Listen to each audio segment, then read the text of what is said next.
I will call this meeting of Senate Finance to order. And Mr. Thorley, if you could please take the roll. Senator Dennis. Here. Senator Kekeffer. Here. Senator Goycochea. Here. Senator Hammond. Here. Senator Ratty. Senator Severs-Gansert. Here. Senator Cannizzaro. Senator Dondero Loop. Here. Chair Brooks. Here. And we will mark Senator Cannizzaro present when she arrives. And so tonight on our agenda, we have 6 Senate bills that we will be hearing. And then we'll have a work session actually on other bills that previously heard after that. And we will end with public comment. And I want to remind the public commenters that if you have testimony to provide in support or opposition or the neutral position on any of the bills heard, that would be the appropriate time to comment on those bills. Public comment should be for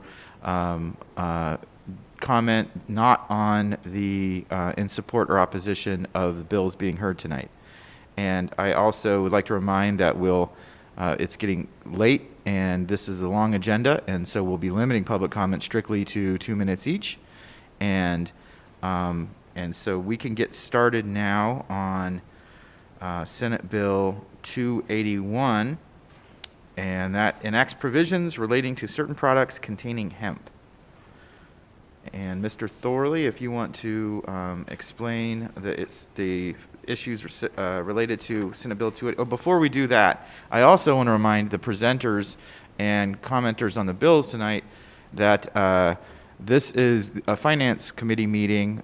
These bills have previously been heard in their policy committees where the policy was vetted and they passed out of those committees. And we are just here to discuss and clarify the fiscal impacts of those decisions made in the policy committee. And so if we could, to the extent possible, limit our conversation to the fiscal impacts on these bills. All right, so we will start with Senate Bill 281. Mr. Thorley. Thank you, Mr. Chair. Wayne Thorley for the record, LCB Fiscal. Regarding the fiscal impact of Senate Bill 281, Section 11 of the bill imposes a new excise tax of 3% on consumable hemp products. The Department of Taxation has submitted a fiscal note indicating an MSA programmer would be needed for system modifications, as well as 7 new permanent positions to administer the tax. The estimated cost by the Department of Taxation is $486,000 in FY23, so the second year of the upcoming biennium, and then $972,000 in future biennia. Thank you, Mr. Thorley. And we have Senator Neal here to present this bill this evening. Senator Neal, if you could briefly describe what the bill does, and then jump right into we'll jump right into the fiscal impact from the Department of Taxation. Okay. Good evening, Senate Finance and Chair Brooks. So SB 281 basically was an attempt to try to regulate CBD in products. And so the bill basically brings in Health and Human Services, which was given the authority in 2019 to look at labeling and testing of hemp intended for human consumption. And so to try to pull off the fiscal note, Department of Human Health, DHHS will be the entity under NRS 439532 who will then do this activity. Since they already had the legal authority from an existing bill, we just rolled in this ability. But because the bill is going to affect retail sale of CBD, I had created an excise tax in order to pay for that activity. It was based off of a 3% that Louisiana has around CBD in order to offset the appropriation that would be needed to administer it. I felt it was best to do an excise tax. And so ultimately that's what this bill is doing. It's going to investigate CBD products, make sure that they're safe, and regulate them. And the existing authority already exists under Health and Human Services to test hemp products, which we're just rolling CBD into that category. Thank you, Senator. And I think before we, unless the committee has any questions for Senator Neal on this bill before we talk to taxation, Senator Gokachia? Yes, I guess when we talk consumable, now a number of these CBD products can be rubbed on and applied to exterior. They wouldn't be subject to the tax? Oh, thank you for the question. To you through the chair. Please go direct. It's late. Okay. Through Senator Brooks to Senator Gokachia, it would include all retail. So the lotions, and also if it's placed into any other, I know you had a bill on placing it in food, but this is dealing with the current products that are out there right now. Consumption, meaning the lotion, the gel, or anything that you would be currently using in a retail space. And the reason why I have the extended deadline on the bill is to give Department of Taxation time to set up their computer system, because it would be easier to administer this excise tax if it was an electronic filing. Thank you so much. Thank you, Mr. Chair. Thank you, Senator. And do we have any other questions for Senator Neal before we go to the Department of Taxation? Senator Kieckhefer? Okay, great. We'll bring up Department of Taxation to talk about their fiscal note.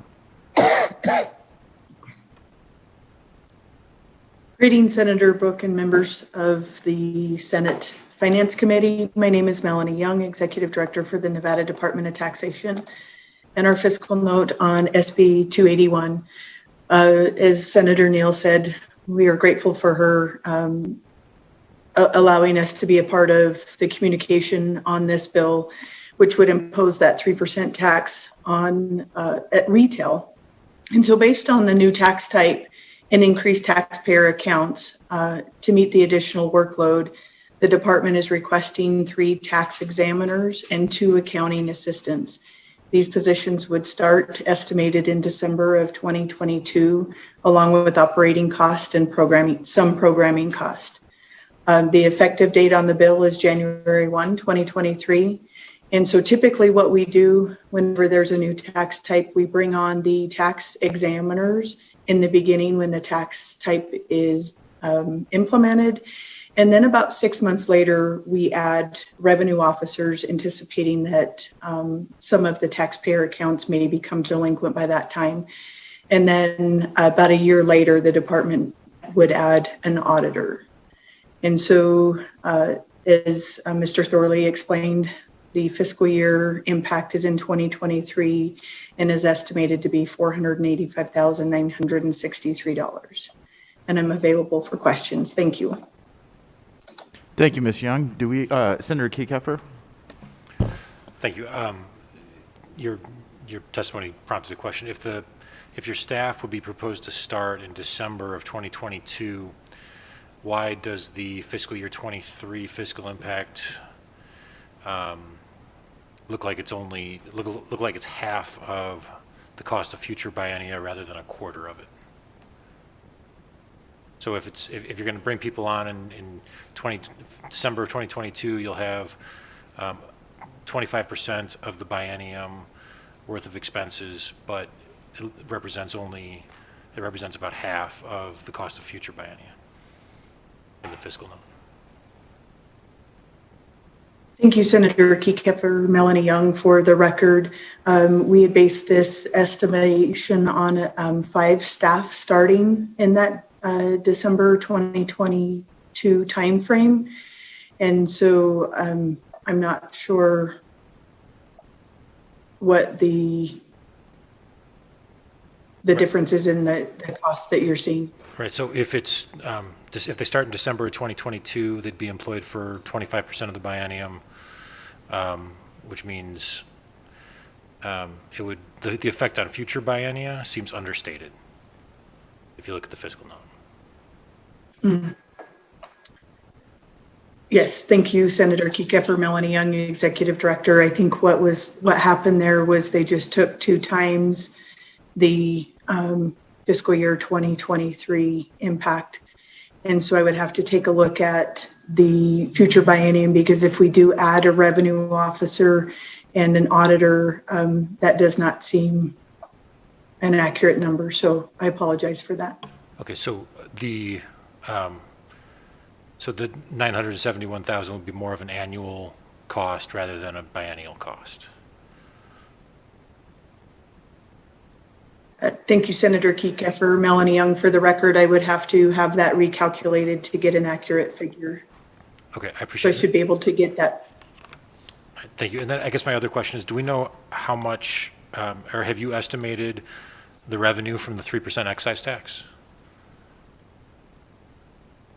Thank you, Senator Kekeffer. Melanie Young, for the record. No, we have not estimated the impact. We are estimating about 7,500 new taxpayer accounts coming online, but we do not have an estimation of the revenue to be brought in.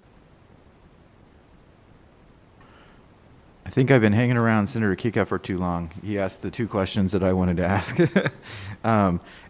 Just backing into the number, I think what might have happened here is we applied a whole full year of those costs to the 2023 biennia, and it kind of seems as if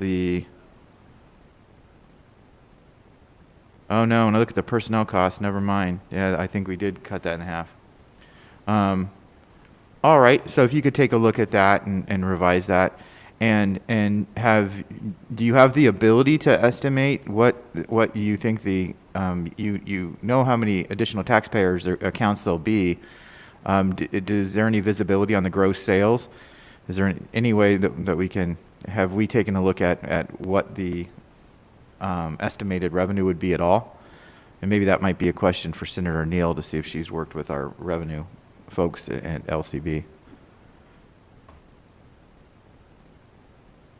So thank you, Melanie Young, Executive Director, for the question. Senator Neal,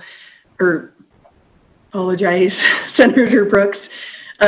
We have not estimated that, and we typically work with your revenue staff to make sure that we're in alignment with our revenue projections on any new tax types. So I'm not sure if your tax team has done those revenue projections. Thank you, And thank you for the question, Senator Brooks. They have not been able to do that because shortly after we finished our business with 281, they started preparing for the economic forum. And then right after that, they started for the K-12 budget. And now they're free. And so this is something that's returned back to the list. Thank you. I think it's a hugely important piece of this puzzle, so I think we'll need to get that information when it becomes available. I don't have any further questions. Do anyone in the committee have any questions for Department of Taxation or for Senator Neal? All right, we do not. Thank you both thank you, Ms. Young, and thank you, Senator, for presenting this. And we will go to, do we have anyone in support of Senate Bill 281 here in the room today? Broadcast, do we have anyone in support of Senate Bill 281 on the phone today? Thank you, Chair Brooks. To testify in support on Senate Bill 281, please press *9 now to take your place in the queue.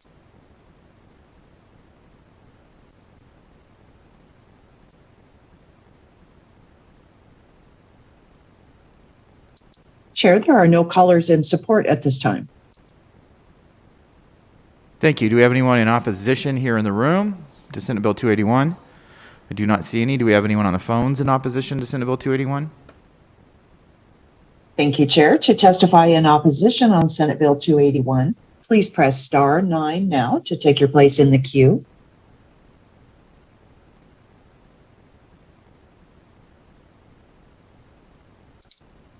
Chair, there are no callers in opposition at this time.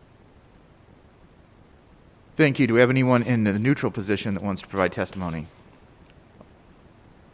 Nobody here in the room. Do we have anyone on the phones?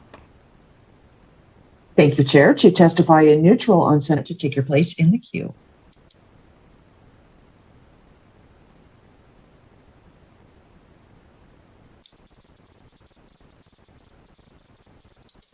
Chair, there are no callers in neutral at this time. Thank you. With that, we can close the hearing on Senate Bill 281, and we can open the hearing on Senate Bill 310. Senate Bill 310 makes an appropriation to the Nevada System of Higher Education and requires the disbursement of certain federal fund money in certain circumstances to enable the College of Southern Nevada to assist and carry out the NV Grow program. Mr. Thorley, could you please explain to us fiscal issues? Thank you, Mr. Chair. Wayne Thorley, LCB Fiscal for the record. Regarding the fiscal impact of the bill appropriates $400,000 from the general fund to the Nevada System of Higher Education to allow the College of Southern Nevada to administer the NV Grow program. The bill also requires $200,000 of any federal funds received by the state by July 1st, 2021 to assist small businesses impacted by the COVID-19 pandemic to be allocated to the College of Southern Nevada for the NV Grow program. Thank you, Mr. Thorley. And we have Senator Neal here to present the bill. Senator Neal, please, if you would, just give us a summary of the bill, and we will jump right into some questions. Hey, thank you, Senator Brooks. So SB 310 is a carryover from NV Grow program, which was established in 2015. It has been an active program that helps and supports small businesses go to their next level. We have roughly, I believe it's over 300 businesses who are in the program. We've grown every year. We have had a $8 million impact. And this bill is about continuing the program. We, on average, use the money. There are $25,000 allocations that go to the chambers in the bill. We currently have a partnership with Urban Chamber, Latin Chamber, Henderson Chamber, and the Asian Development Council. And so they are our partners, and they receive $25,000 over the biennium in order to advertise and bring businesses into the program. In addition, we pay for our own, we use Esri, so we pay for our own data, and then we pay for a GIS specialist, which is a part of the program. So our operation expenses are roughly $200,000. And then our salaries, which include stipends for professors and our counselor, and we have about 4 counselors on board, and then additional staff stipends that we use amount to about $200,000 over the 4 years. I mean, not 4 years, 2 years. So we are asking for a reallocation for the program because it has performed well, assisting small businesses. And the portion about the additional money, if federal monies were received, is because during the pandemic, we were helping businesses remain afloat. We also helped them to pivot into the digital space. And so the idea was to try to do an incubator to try to help the businesses that wanted to pivot after the pandemic to then continue on in a different business model. And that's it. Thank you, Senator Neal. Do we have any questions from the committee for Senator Neal? I have a question. So, it's a great program, and it's got a track record of success, and the allocation is pretty straightforward. It's just Section 4 that was added through amendment. It really kind of gives me some concern in that we are trying to get very specific around a certain type of federal funding that we don't necessarily have interpretation of the guidance on just yet. And I don't think it's a good precedent to set or to be allocating future monies that we don't fully understand in a piece of legislation right now. And so that section is the part that really gives me concern. And so the rest of it is very straightforward and is very similar to what this program has done in years past. So thank you for the commentary, Senator Brooks. So it was an add-on simply because of the business activity that had been going on during the pandemic. And it was an assumption, I will agree with you, that there would be potentially other business dollars in play, but I don't have a problem removing that section and then just continuing on with the program as is. It was a conversation that I had with Clark County because they wanted to get into the space around incubators and start to build out some components. So if it's the pleasure of the chair to remove that provision, I have no problem with doing that and keeping the bill in its original appropriation. Thank you, Senator Neal. Do we have any other questions from any other members of the committee?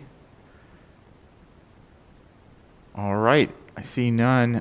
Thank you, Senator Neal. And now we'll go to, do we have anyone in support of Senate Bill 310 here tonight?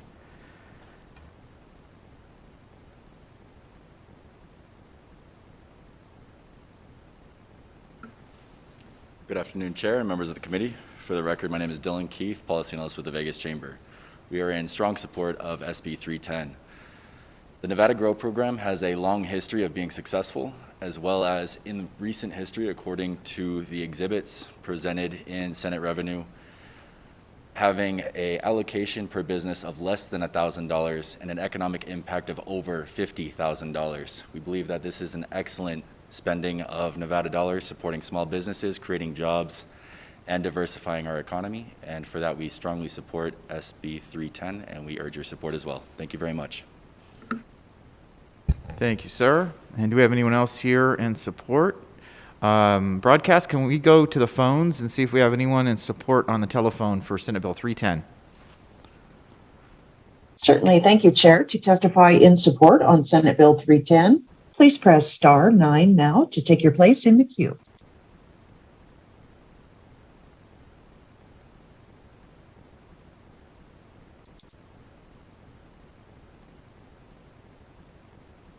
Caller with the last 3 digits, 182, please slowly state and spell your name for the record. You have 2 minutes and may begin. Good evening, Chair Brooks and members of the committee. For the record, my name is Ariel Edwards, ARIELLEEDWARDS, Government Affairs Specialist with the City of North Las Vegas. Nevada Grow has had a positive impact on hundreds of small business owners and their families and has been able to provide direct consulting services to the small businesses within North Las Vegas. Therefore, we believe it can be a game changer for individual families and set them up for success. So we would like to thank Senator Neal for bringing this bill forward and urge the committee's support on Senate Bill 310. Thank you.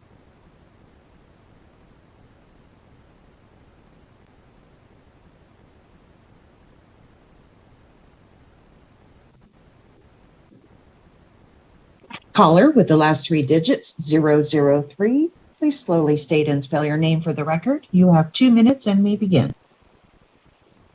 Hello, thank you for the opportunity. This is Kevin Rayford, RAIFORD. First name is Kevin, KEVIN, and I'm in support of the state bill 310. We've been administrating for several years now, and we've got many success stories with our clients. And on behalf of CSN, College of Nevada, I look forward to being a part of this program if approved, and to help more businesses going forward. Thank you.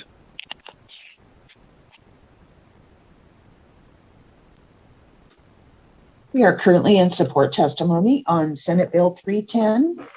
If you have recently joined the call and would like to testify in support, please press star 9 now to take your place in the queue.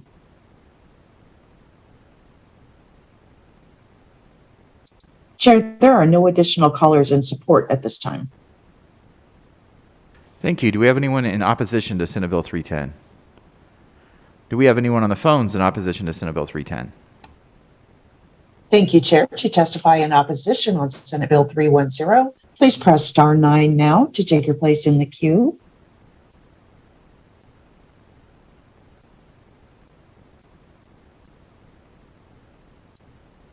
Chair, there are no callers in opposition at this time. Thank you. Do we have anyone in the neutral position on Senate Bill 310?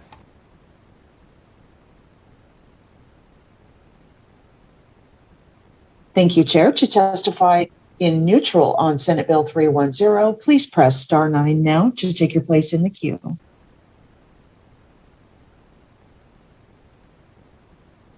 Chair, there are no callers in neutral at this time.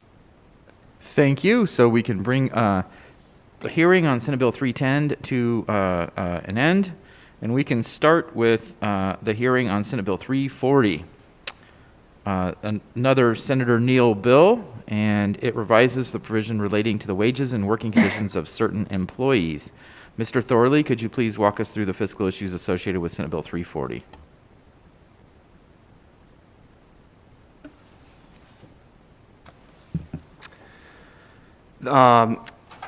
Wayne Thorley for the record, LCB Fiscal. There are two fiscal notes on the bill. First, the Office of the Labor Commissioner indicates a new compliance audit investigator position is needed to conduct home care employee investigations required by the bill at a cost of approximately $72,000 in FY22 and $88,000 in FY23.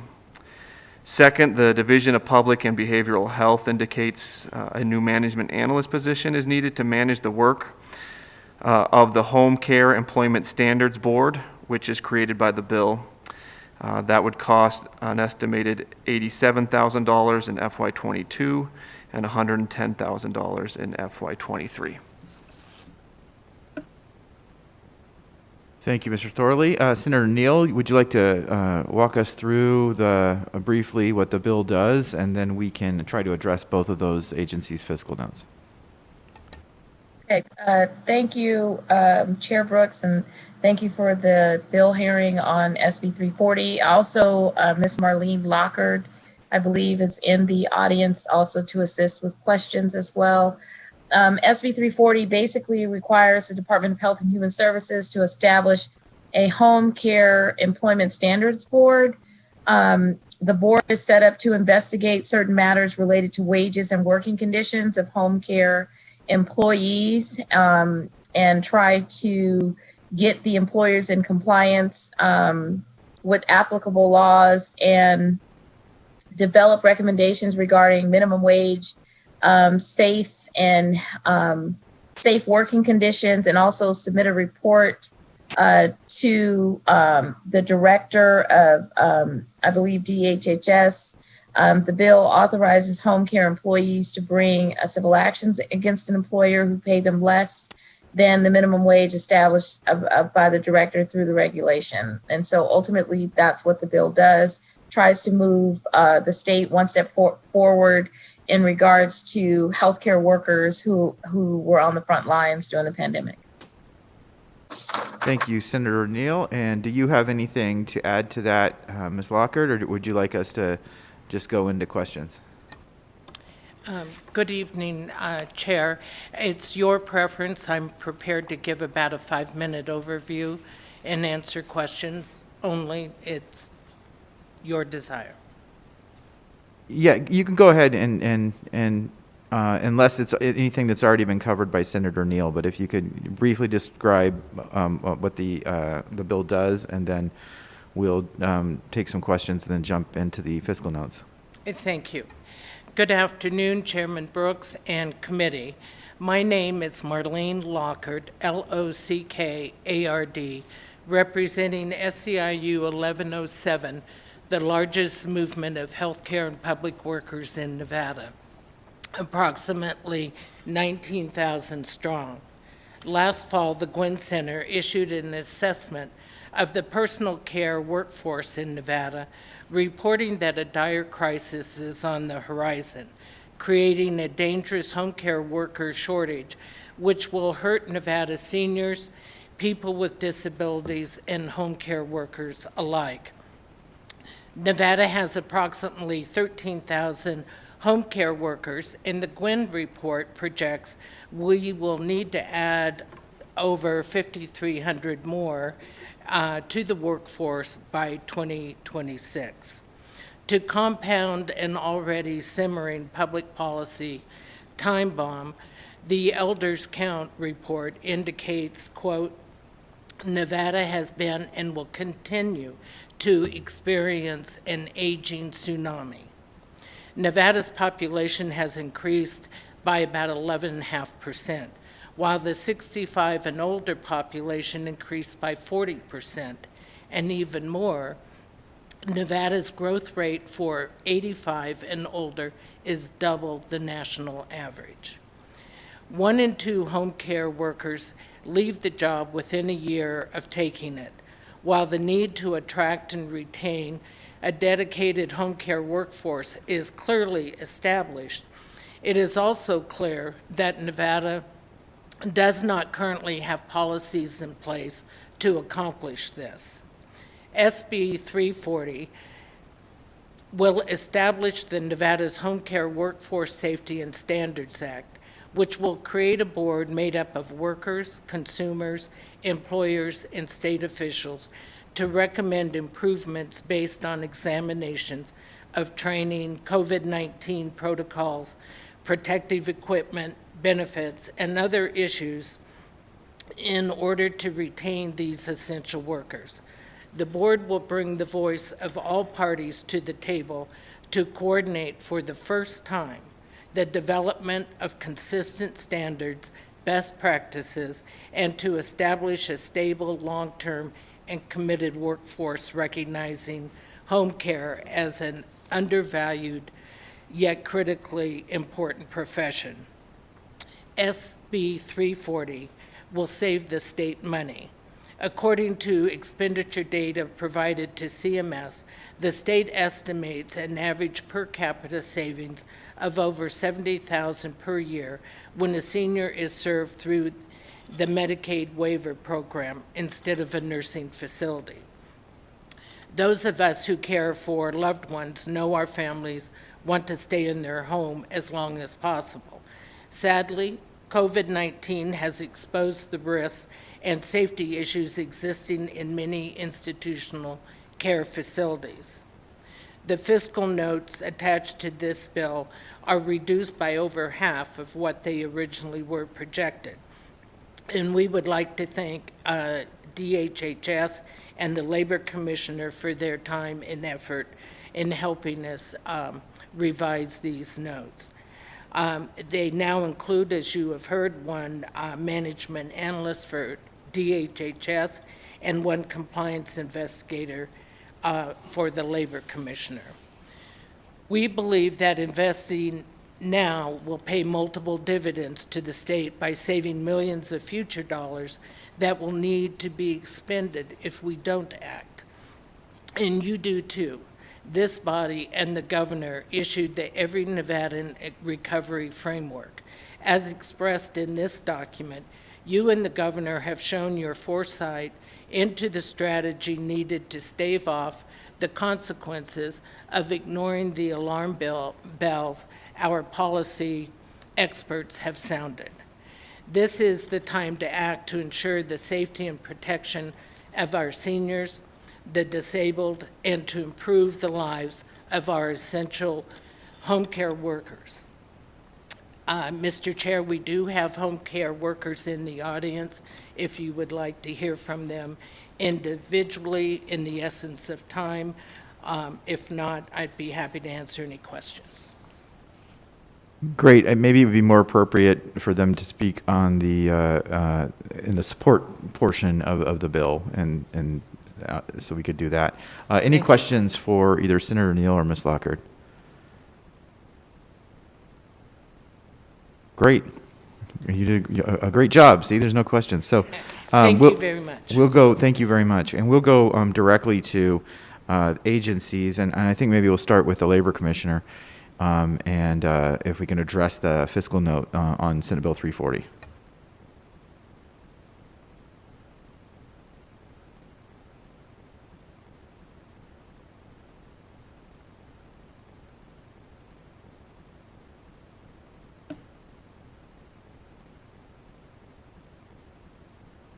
I thought I saw somebody from the Labor Commissioner earlier. No, but we do have someone who can address the DPBH fiscal note.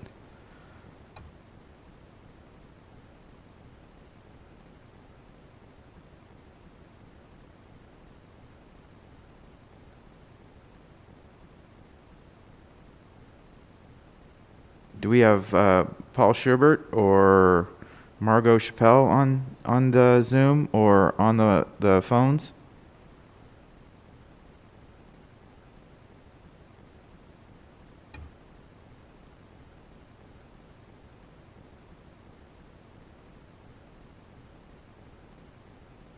Broadcast, is it possible that we have them calling in?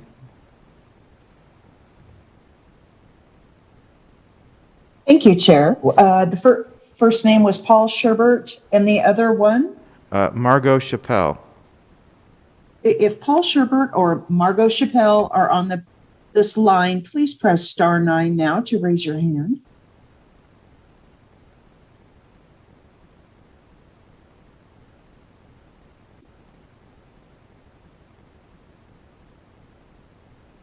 Caller with the last 3 digits, 250. Please press *6 to unmute and identify yourself. Thank you, caller. Please identify yourself for the committee. So good evening, Senator Brooks. This is Shannon Chambers, Nevada Labor Commissioner, members of the Senate Finance Committee. I apologize for the little delay here. We were on the phone. So the Labor Commissioner did submit a fiscal note on this bill. It has been reduced. I will state for the record, and I did submit written testimony on it, that as this bill goes on, I will be willing to work with the sponsors to possibly remove that fiscal note.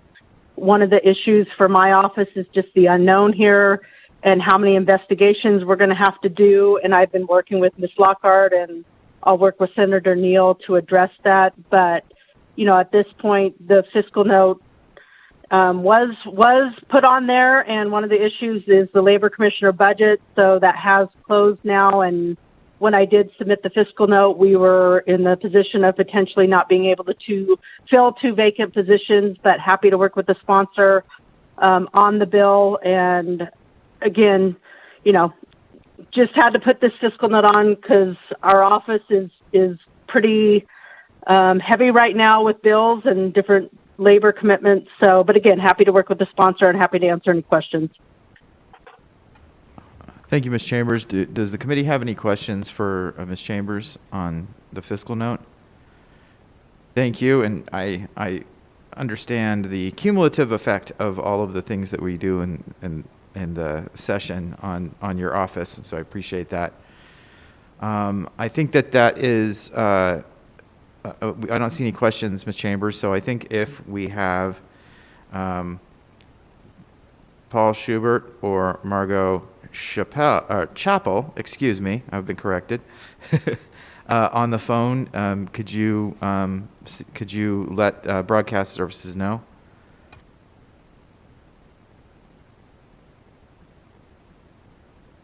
Caller with the last 3 digits, 000. Please press *6 to unmute and identify yourself. Hello, and I'm also sorry for the delay. I'm on the phone. I'm Paul Schubert, Schubert, and if it pleases the committee, I would just say that we looked at the language in the bill and realized that it would require us to actually set up the boards and manage those boards, and as such, we included in MA a management analyst to assist us with actually accomplishing that work. And I'm available for any questions. Thank you. Does the committee have any questions for Mr. Schubert? And so that is an ongoing and permanent position. Is that correct? That is correct. We would look at actually keeping that position available to ensure that all of the open meeting requirements are met for the board, and to process all of the minutes and duties that the board is responsible for. Thank you. Appreciate that. Committee, any questions? All right. I don't see any, so thank you very much. Now we can go to anyone in support and those in the room. If you wanted to come in support of Senate Bill 340, please, now is the time.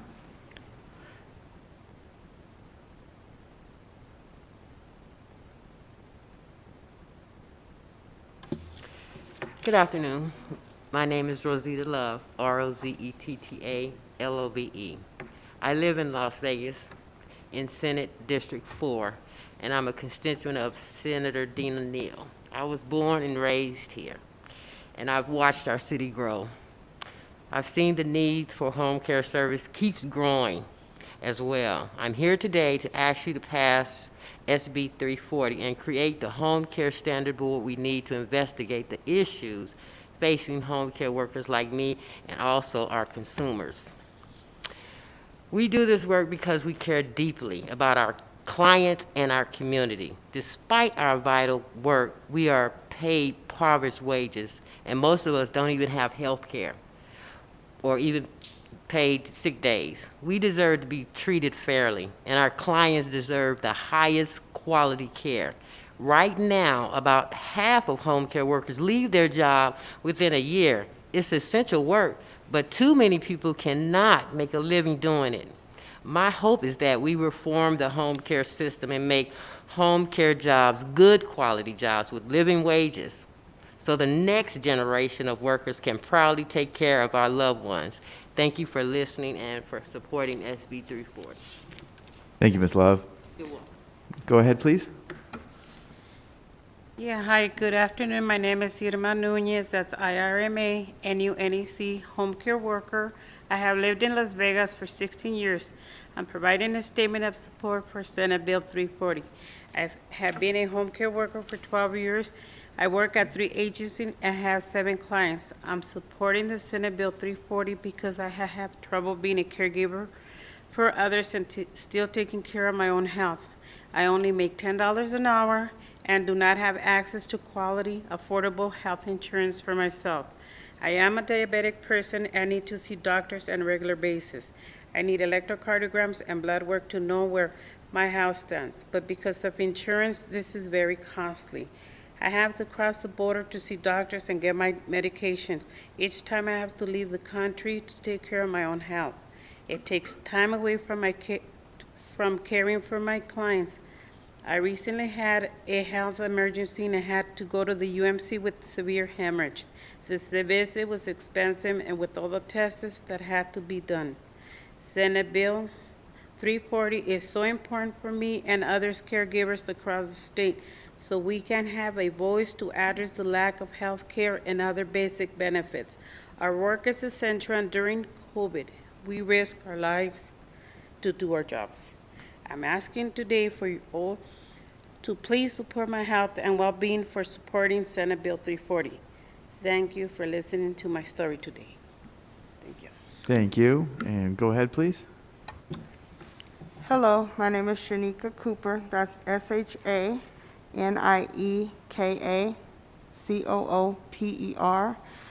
I'm a longtime home care worker and a constituent in Las Vegas Assembly District 3.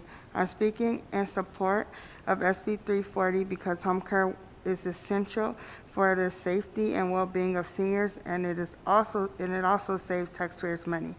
We need to make sure we have a high-quality home care system here in Nevada, so workers like myself can provide decent lives for our families, and our clients have the very best care. I started here in home care when my great aunt became ill, and I grew a passion. Excuse me.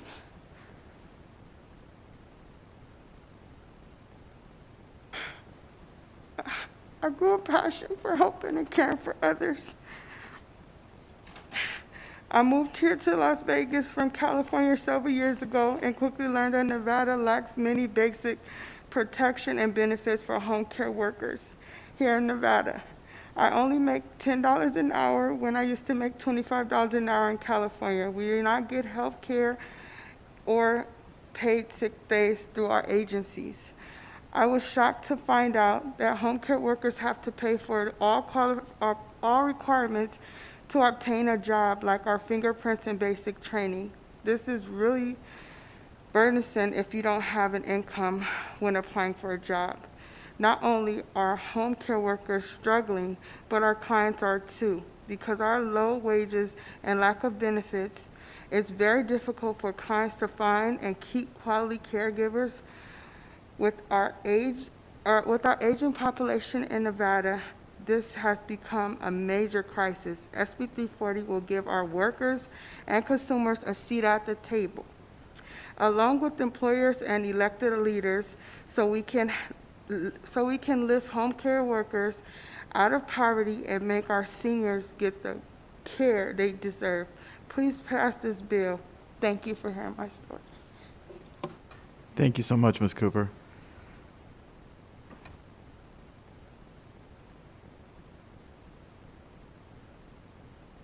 Good evening, Chair and members of the committee. For the record, my name is Tess Opferman. That's Opferman, speaking on behalf of the Nevada Women's Lobby. I will keep my comments brief. I realize this is not a policy committee, but we do feel this legislation is incredibly important and we're in full support. And we also thank you for your time this evening. Thank you. Do we have anyone else in the room in support of Senate Bill 340? We do. Doesn't look like we do. Can we go to the phones, please, and see if we have anyone on the phone in support of Senate Bill 340? Certainly. Thank you, Chair. To testify in support on Senate Bill 340, please press star 9 now to take your place in the queue.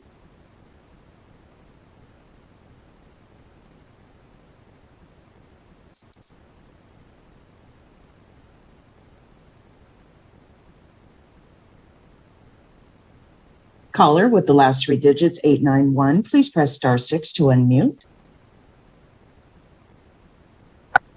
Thank you, caller. Please slowly state and spell your name for the record. You will have 2 minutes and may begin.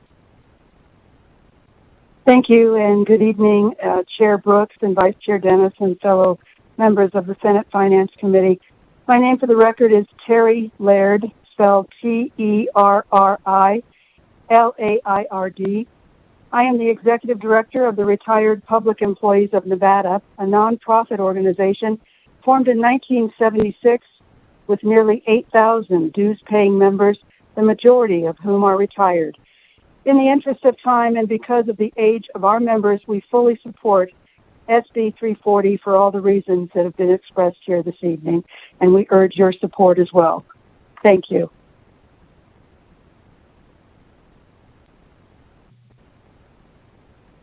Caller with the last 3 digits, 837. Please slowly state and spell your name for the record. You have 2 minutes and may begin. Good evening, Chair Brooks and committee members. This is Kent Irvin, Kentervin, for the Nevada Faculty Alliance. We are in full support of SB 340. Faculty and teachers are known for long lifespans. That means that high-quality home care is essential for a high quality of life for many of our seniors. It's well worth a small fiscal impact. Thank you very much.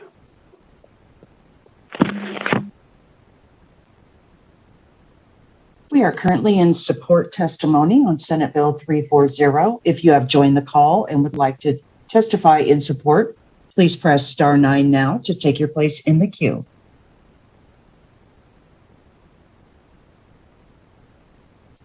Chair, there are no additional callers in support at this time. Thank you. Do we have anyone in opposition to Senate Bill 340? Do we have anyone on the phones in opposition to Senate Bill 340? Thank you, Chair. To testify in opposition on Senate Bill 340, please press star 9 now to take your place in the queue.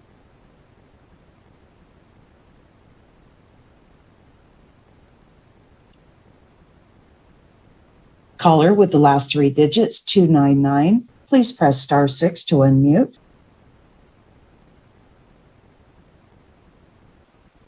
Thank you, caller. Please slowly state and spell your name for the record. You have 2 minutes and may begin.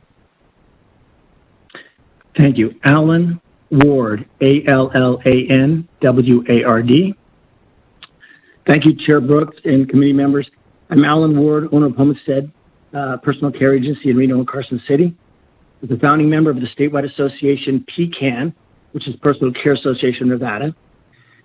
Many of the founders, both the North and South, also took an active role in initiating and developing PCA regulations with HCQC 13 years ago.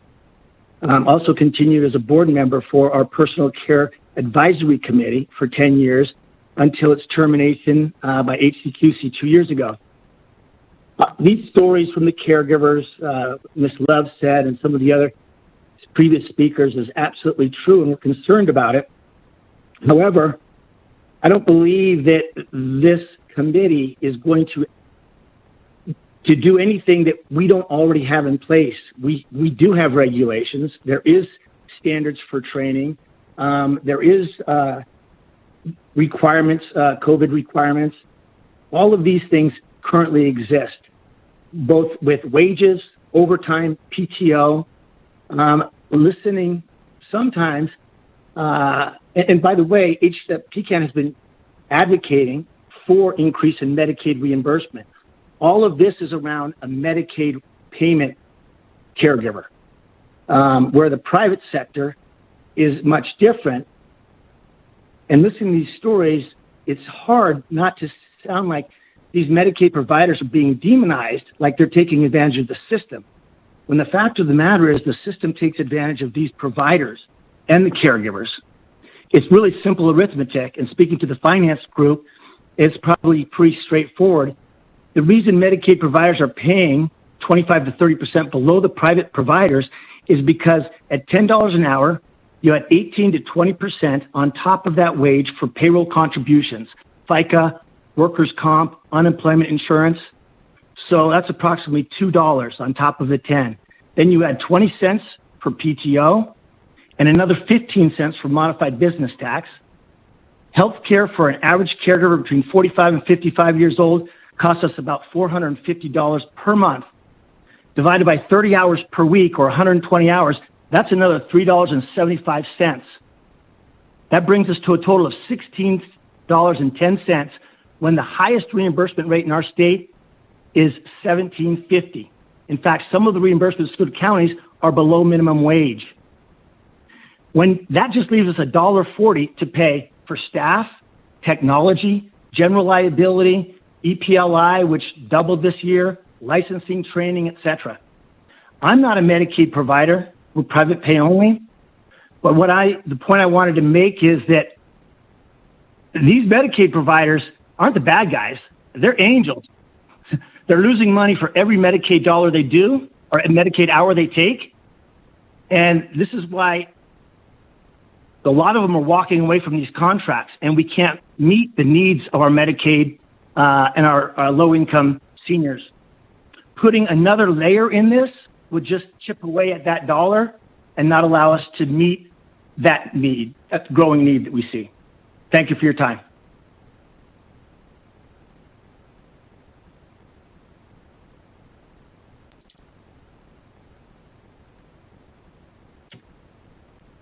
Caller with the last three digits, 717. Please slowly state and spell your name for the record. You have 2 minutes and may begin. Hi, I'm Connie McMullen, and CONNIE, capital MCMULLEN. Thank you for your time, Mr. Chairman and committee members. I'm here speaking on behalf of the Personal Care Association of Nevada.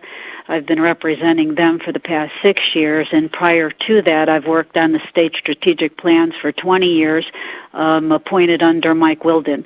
I have watched the state's reimbursement rate for all sorts of providers, but more in what we're talking today, the Medicaid provider for the personal care industry has not been reimbursed at a decent wage since 2002. 2002, 2003, we had a commission that was commissioned by Governor Kenny Gwinn on rates. They recommended the personal care rate be raised. The rate today is the same as it was in 2002. It has not budged up. It did twice, but it has constantly come back down. And thank God for the 6% provider rate that was brought back today. Thank you for the governor of the state for doing so. But you have to know that there are within the Department of Health and Human Services, public and behavioral health under healthcare quality and compliance. There are several regulations currently in place dealing with wages, training, healthcare, movement, licensing, unlicensed providers.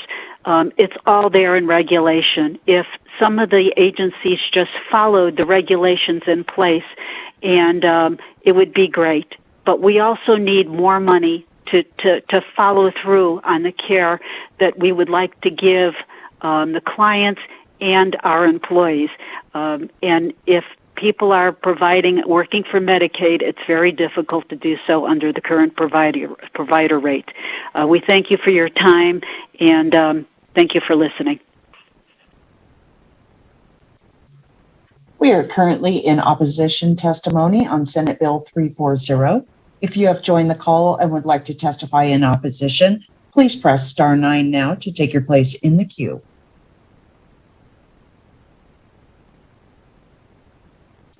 Chair, there are no more callers in opposition at this time. Thank you. Do we have anyone in neutral position, either here in the audience or on the phone? Doesn't look like we have any in the room. Can we check on the phone?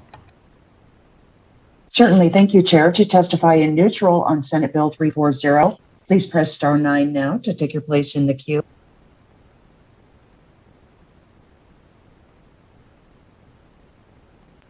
Chair, there are no callers in neutral at this time. Thank you. And with that, we can close the hearing on Senate Bill 340. And thank you for sharing your stories with us today. I appreciate it. And we can open the hearing on Senate Bill 380.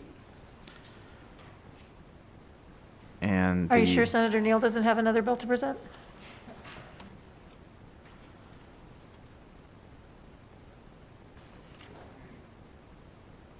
Oh, yeah, we're going to take this out of order. Thank you for catching that. 389. We will not open the hearing on 380. We'll open the hearing on 389. Senator Neal Knight in Senate Finance tonight. Thank you, Chair Brooks. And before you get started, Senator Neal, we are going to have Mr. Thorley walk us through the fiscal issues associated with Senate Bill 389. Thank you, Mr. Chair. Wayne Thorley for the record, LCB Fiscal.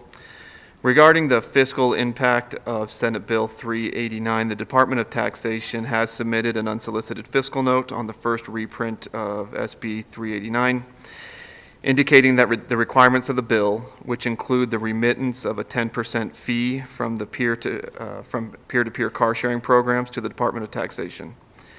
The department estimates 4 new positions in IT programming would be needed to implement the provisions of the bill, with an estimated cost of $375,000 in FY22 and $407,000 in FY23. The Department of Motor Vehicles also submitted a fiscal note on the bills introduced, indicating system programming would be required to comply with the provisions of the bill. The DMV estimates a contract programmer would cost $127,000 in FY22 to comply with the bill. Thank you, Mr. Thorley. And now, Senator Neal, if you could walk us through briefly what the bill does, and then we'll see if we can get the Department of Taxation and DMV to discuss the fiscal notes. Okay. Good evening, Senator Dina Neal for the record. SB 389 basically creates a statutory structure for peer-to-peer car sharing. So if you think of like Turo and Enterprise, so basically for peer-to-peer, it creates the structure so that the same state and local taxes that are currently imposed on the rental of passenger cars by car rental businesses is actually applied to the peer-to-peer through the chapters NRS 482 and 244A. The proceeds from these state and local taxes on peer-to-peer car sharing programs are required to be distributed and used in the same manner as the proceeds from the taxes collected by the car rental businesses. Under current statute, there's a 10% GST or governmental service tax imposed on the passenger car that is rented by the car rental business. The same 10% would then apply to the peer-to-peer car sharing program, which allows their cars to be rented. In addition, there's a 2% tax that's currently in statute under NRS 224A and 244A, which is imposed by Washoe County and Clark County. And so the same 2% that is charged currently to passenger cars that are rented by car rental businesses would then apply to the peer-to-peer car sharing program, where they would then have to collect the 2% on the total amount, which for the passenger car that is rented in those counties, Washoe and Clark. The proceeds from the 10% rate goes into the general fund, and the 2% rates go to the specified projects authorized in NRS 244A or 244A 860, which is the Performing Arts Center project in Clark. The 244A 8.10 is the minor league baseball stadium project that's in Washoe. So that's basically what the bill does, in short. Thank you, Senator Neal. Do we have any questions from the committee for Senator Neal on Senate Bill 389 before we talk to taxation and DMV? All right, I do not see any, so I think I'd like to start with, first of all, I'll start with DMV if that's okay, and we can address the fiscal note from DMV. And when you're explaining the fiscal note, I just want to make sure that there's nothing in the amended version, the first reprint, that changes that from as introduced, because your fiscal note is as introduced, but just want to confirm that there's nothing that changed in the policy that would have changed that fiscal note. J.D. Decker, for the record, Chief of the Compliance Enforcement Division for the Department of Motor Vehicles. Senator Brooks, to answer your question, no, there's nothing that's changed. The fiscal note includes 2,057 hours of programming costs in order for the department's IT section to create a new license type in our database, and all of the functions that would come with that database, tracking and calendaring and that sort of thing. The IT department basically calculates the amount of in-house work that they have the bandwidth for, and then included the hours that they felt that they would need to contract out to an MSA contractor. Thank you, Mr. Decker. Do we have any questions from the committee for Mr. Decker?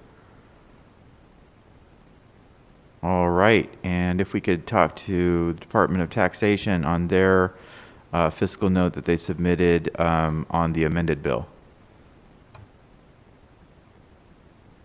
Thank you, Chair Brooks. Melanie Young, Executive Director for the Nevada Department of Taxation. On this bill, as Senator Neal has stated, that there is a 10% excise tax on a passenger vehicle, as well as the 2% for Washoe and Clark County. With this, it would also, the legislation would also have the ability for the department to enter into an MOU with the peer-to-peer car rentals to be able to collect the sales and use tax for vehicles that have been purchased without taxes being paid at the time of sale. For the department to collect these additional taxes and handle the new accounts and ensure proper remittance, the department is requesting 2 tax examiners to begin October of 2021 and a revenue officer to begin 6 months later on March of 2022, and 1 auditor to begin a year after the implementation of October 2022. Additionally, with operating and program changes to the department's tax systems, we are estimating the fiscal impact to be in fiscal year 2022 of $374,871, and then in fiscal year 2023, $406,699. And that concludes my presentation, and I'm available for questions. Thank you. Thank you. Do we have any questions for Ms. Young on the Department of Taxation's fiscal note? I do have a question, and this is on the fees collected as well as any additional taxes collected. Have we done a projection of potential revenue associated with standing up this peer-to-peer tax and licensing fees?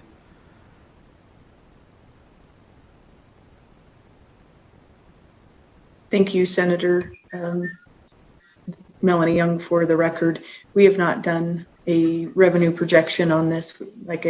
In the previous bill, we typically work with your tax staff to estimate that so that we're aligned with what revenue impacts that could be brought in from this.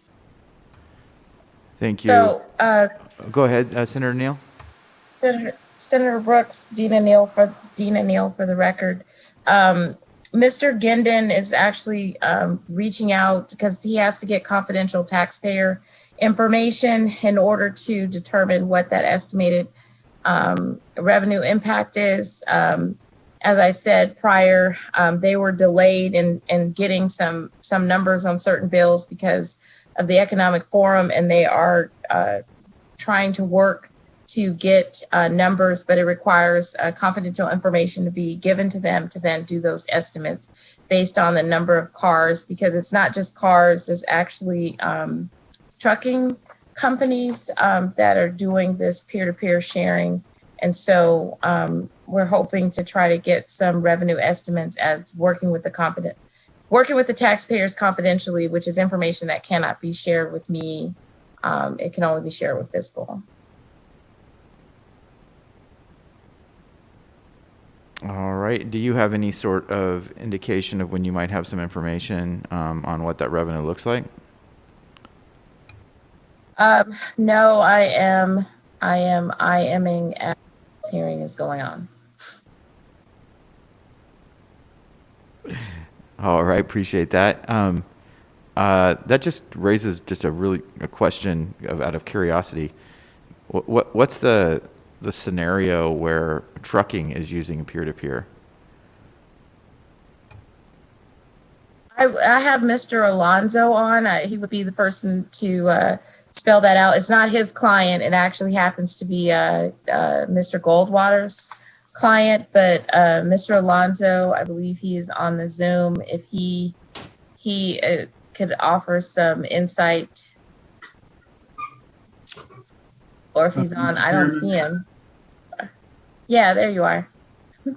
Mr. Chairman, members of the committee, for the record, I'm Michael Alonso. I represent Turo, which is one of the peer-to-peer platforms operating in the state.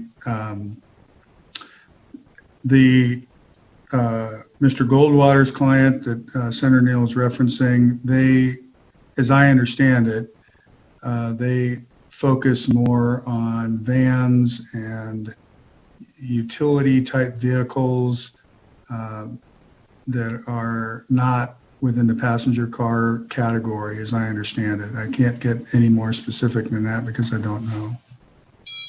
Thank you. I'm not going to press you on explaining something that isn't your client, but I appreciate that. I appreciate the explanation. I guess it makes sense. You need trucks and vans the same way you need cars. So, all right, thank you. I appreciate that. Do we have any other questions from the committee for any of the folks? I do not see any. So thank you very much. Thank you, Senator Neal. And we will now look for anyone in the committee room that in support of Senate Bill 389.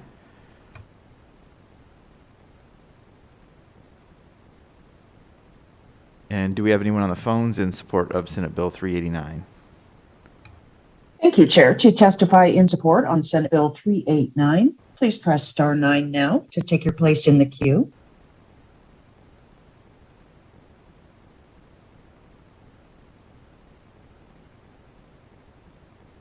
Chair, there are no callers in support at this time. Thank you. Do we have anyone in opposition to Senate Bill 389? Thank you, Chair. To testify in opposition on Senate Bill 389, please press *9 now to take your place in the queue.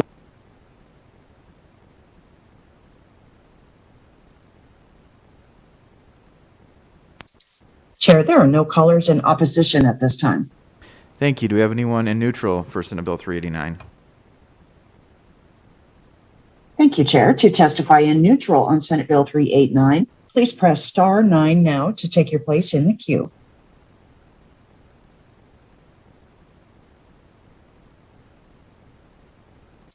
Chair, there are no callers in neutral at this time.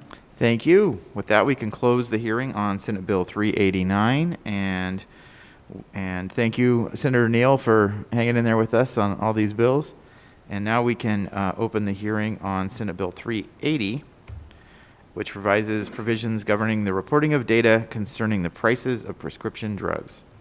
And Senator Ratty, we'll have Mr. Thorley walk us through the summary of the fiscal impacts on Senate Bill 380, and then you can go ahead. Thank you, Mr. Chair. Wayne Thorley for the record, LCB Fiscal. Regarding the fiscal impact of Senate Bill 380, the Department of Health and Human Services has submitted an unsolicited fiscal note on the first reprint of the bill. In total, the department estimates the fiscal impact of the bill to be $756,000 over the 21-23 biennium. This would cover the transfer of the department's current SQL database to EATS, as well as a contract pharmacist position and management analyst position, plus database maintenance costs. A detailed breakdown of the estimated cost is included with the department's fiscal note, which is available on Nellis. Thank you, Mr. Chair. Thank you, Mr. Thorley. And Senator Ratty, go right ahead. Thanks so much, Chair Brooks. My name is Julia Ratty, representing Senate District 13 for the record. Today I'm here on behalf of the interim committee to study the costs of pharmaceuticals instead of my dear friend Senator Cancella, who I miss tremendously, particularly tonight when she could be here doing this. Senate Bill 380 is an update on the tremendous work that Senator Cancella led starting back in the 2017 session, where Nevada really led the nation in trying to really shine some light into pharmaceutical pricing and see what we could learn by requiring some reporting from particularly pharmaceutical manufacturers. You may recall that we started with diabetes in 2017 and added asthma in 2019. Since then, some other states have gotten involved in this work, and we've learned some lessons from them and from what's sort of happening at the federal level. And this bill seeks to do two things. It basically understands that the supply chain is deeper than manufacturers, and so it seeks to gather some information from pharmacy benefit managers and from wholesalers, a little bit from insurance companies, and I'll just put a little plug in for another bill. We backed off of the insurance company piece of this because if the all payers claims database bill passes, we would have good transparency through that bill and wouldn't need to duplicate the effort. So we sort of backed that off in this bill. And then instead of being focused on two disease categories, diabetes and asthma, what this bill does is it shifts and instead focuses on a certain level of cost, which is the $40 wholesale acquisition cost for a course of therapy, and if that course of therapy has gone up by more than a certain percentage. So is it a certain cost, and is it going up instead of focusing on a disease? What I would describe this as a maturation. That's the right word, right? We're maturing our program. And what I would say, moving to the fiscal impacts, is that Department of Health and Human Services has been doing yeoman's work to fulfill the NRS around transparency reporting and I don't want to say duct tape and baling wire because I think it's been better than that, but the resources haven't necessarily then been there to do the robust analysis and the robust reporting with the data that we have available. And so with this bill, we requested the unsolicited fiscal note to really look at what would it cost to implement our drug transparency program in a sustainable way where we're not taking a little bit of somebody's time over here and a little bit of somebody's time over there. So you see that in the fiscal note. The piece that I would like to point you to is page 13. So on page 13, you'll note that we have changed the usage from the fees and penalties that can be collected for when folks do not comply with the transparency request. And we have a little over $1 million sitting in an account that has been sitting there since our transparency program has started. And so what this bill proposes to do from a fiscal standpoint is go ahead and it authorizes utilizing those dollars to fund the program over the next biennium. So it's not necessarily a long-term sustainable solution, but it gives us the opportunity to kind of mature the program, add the whole supply chain, pay for the program for the next 2 years, and then at that point we would see how the fees and penalties are coming in for compliance, and if they're not sufficient, it would frankly be up to the governor's office to decide if they want to put it in their base budget to make it an ongoing program. So the fees and penalties should more than offset the cost. If you look at the fiscal note narrative, it shows what would be remaining at the end of the biennium to be able to pay for the services. So with that, I will stop and see if anybody has any questions. Thank you, Senator Ratty. Do we have any questions from the committee on this bill?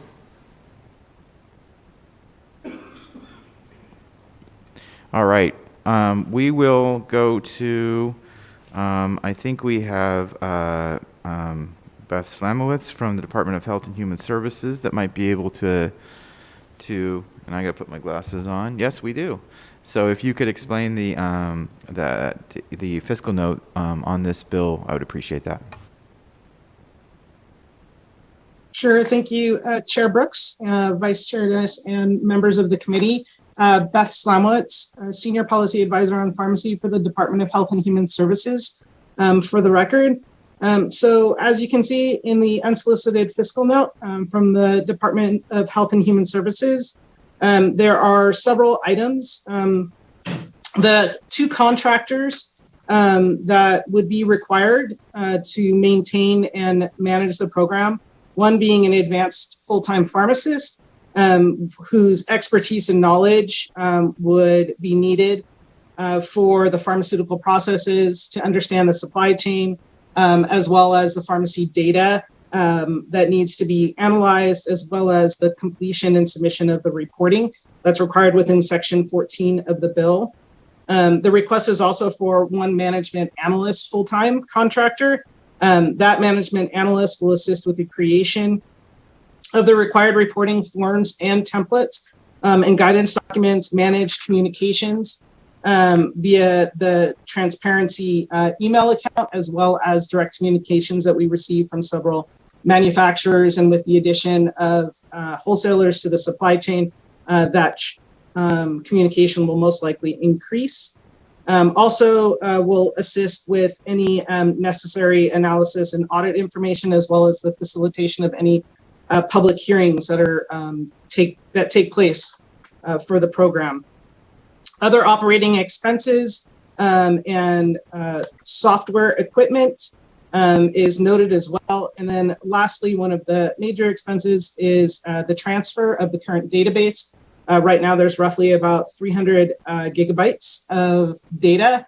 We're anticipating with the movement away from essential diabetes and asthma drugs to looking at all drugs within a certain pricing parameter, that may potentially increase the needs for that database.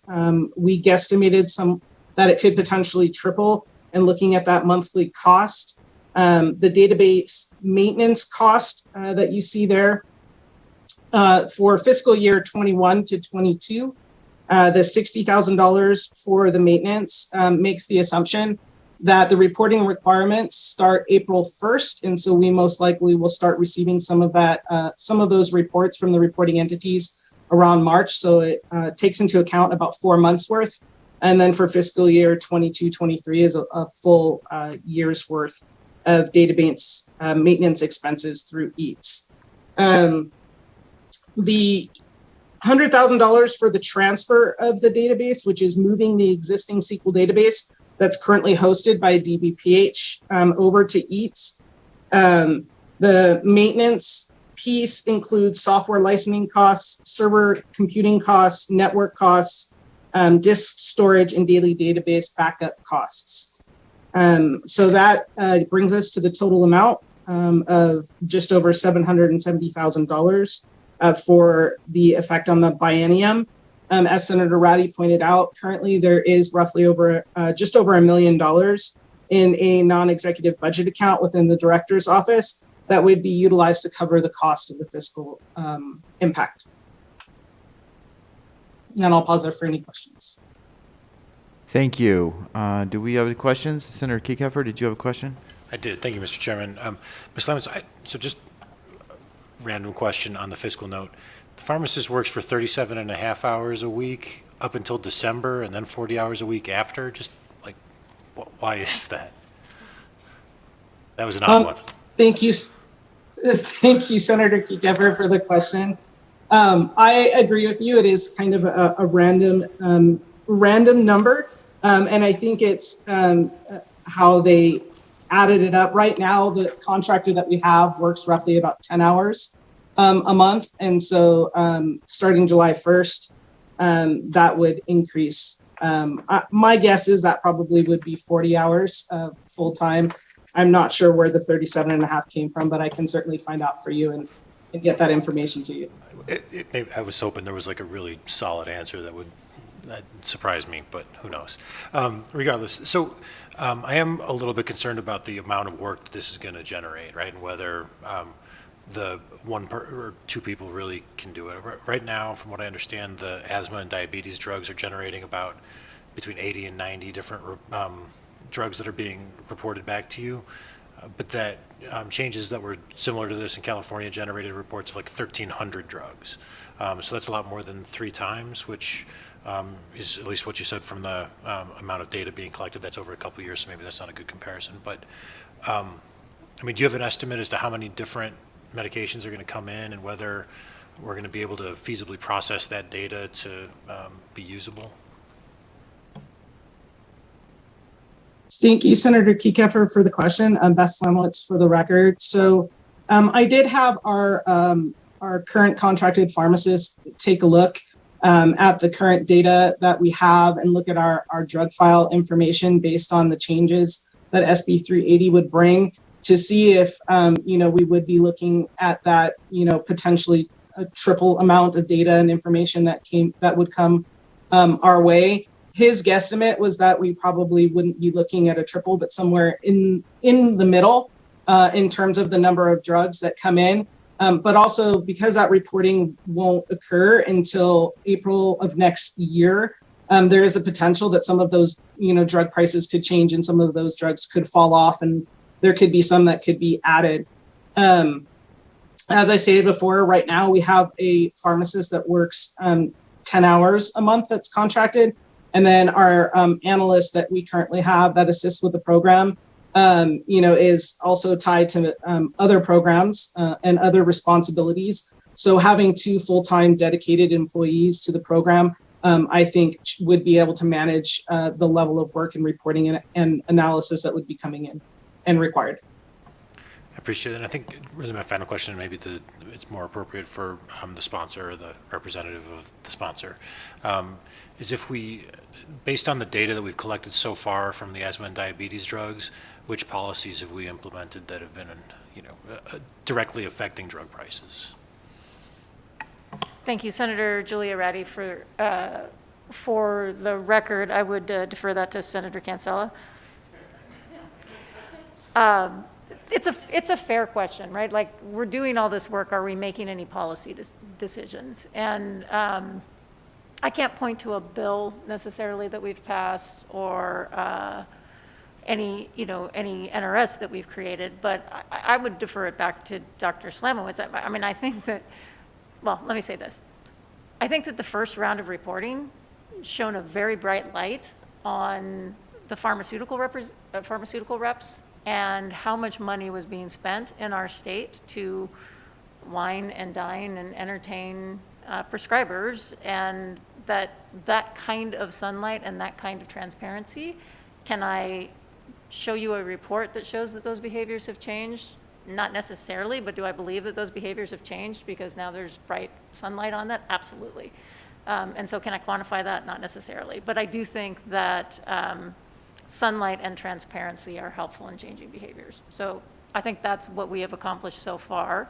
But and I also think that what we're learning and what states across the nation are learning is that we need the greater depth of the supply chain. So knowing what the manufacturer is doing is one thing, but also knowing what the manufacturer, the PBM, the wholesaler, and the insurance company are doing is going to give us a much more nuanced level of information that may lead to some greater policy changes, which is why SB 380 is here, to try to get to that deeper level of nuanced supply chain information so that it can move policy. Thank you, Senator. Do we have any other? Senator Siebers-Gansert? Thank you, Chair Brooks. So the $1 million that you mentioned that is actually in reserve right now, where did we get that money? And then what was it intended to be used for? Why is it still available versus was there a certain use? Yes, appreciate the question. Again, Senator Julia Reddy for the record. It's the fine generated from the fines and penalties for noncompliance. And I would let Dr. Slamowitz elaborate on that if there's kind of more detail that is needed around that. As the bills were originally conceived, you might say that there was a more noble goal, which was to use that funding to do diabetes education and then asthma education and intervention. That is still in the bill, if you read the bill as an allowed use. Coming into this legislative session with our budget challenges, made a policy choice to perhaps be less noble but more practical, and we need to fund the actual work that we're doing first. If the economic conditions were to improve in the state and we were able to get to more of a general fund appropriation, then we could go back to that noble ambition. But right now, I think the practicality of it is we have these fees, they haven't been put to use, and we could cover the costs with them. Thank you. I have one more question. Yeah, just to kind of follow up on Senator Kekeffer's question. We're not the only state that's doing this, and is there a benefit going state by state, or it just seems like that information, the transparency piece is probably being revealed, and we're sort of maybe duplicating what's happening in other states since it sounds like we don't have anything at the federal level right now. Thank you again, Senator Reddy, for the record. I think I would kick that one over to Dr. Slamowitz just to say that after saying that states have been leading on this, and we do get, like, the information from California does not necessarily tell us what's happening in Nevada. And there are nuances based on our contracts, our landscape. So I would say that, but Dr. Slamowitz probably is the one that attends the conferences and talks to other states and would have more information.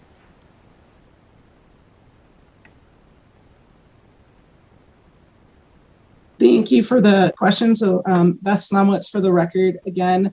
So I think what we've seen happen is that each state is kind of taking their own approach to transparency. Some are actually requesting that the manufacturers themselves report when any type of price increase occurs. Some are looking at wholesale acquisition costs. Some are looking at impacts to the state in terms of utilization. What are the highest utilized drugs, or perhaps what are the most costly drugs that they've seen within the state? I think each state is trying to look at what is impacting them most greatly and what's the best approach. I think also, as Nevada is definitely aware of with the legislation when it first came out in 2017 and the legal challenges that we saw in terms of the proprietariness of the pricing and the laws surrounding that. Other states, including California, and their transparency information has struggled with that as well. And so I think it's trying to find that happy medium where the states can get to a point where they can understand what's happening within the supply chain and how to address that and how it can impact current policy. I think the biggest thing that's happened with all of the transparency legislation is really creating a reputational risk for the manufacturers and for other entities within the supply chain. That to be put on notice that not only is this information going to be made public in a certain manner in terms of reporting, whether it be aggregated data or not, but also that there are states that have and will continue to impose penalties for noncompliance, and so they've had to create their own systems internally to be able to comply with the reporting, and to an extent, some of that has impacted their pricing policies. And so with diabetes specifically, a lot of the transparency work that Nevada did that started around diabetes was really addressed because of, increasing costs in terms of insulin. And I think what we've seen over the past probably 4 or 5 years, although, we're still working to get it down to that consumer level, is we've seen insulin prices drop. We've seen copay caps. We've seen different ways that the manufacturers have come forward and tried to address really what's been made public in terms of something that's a 100-plus-year-old drug that had no reason to be increased in cost that dramatically with no changes to its clinical impact.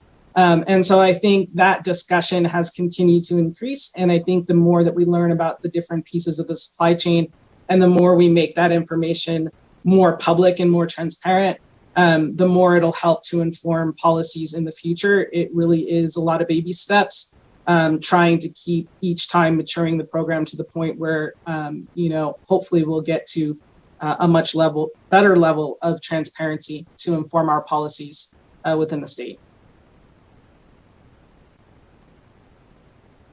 Thank you for that, Dr. Slammer. Once again, Julia Ratty for the record. I mean, really, the states have been incubators. The federal government has been intrigued. I think Congressman Horsford has done some work around trying to move this at the national level, but I think, as often happens, the states are where the experimentation is happening.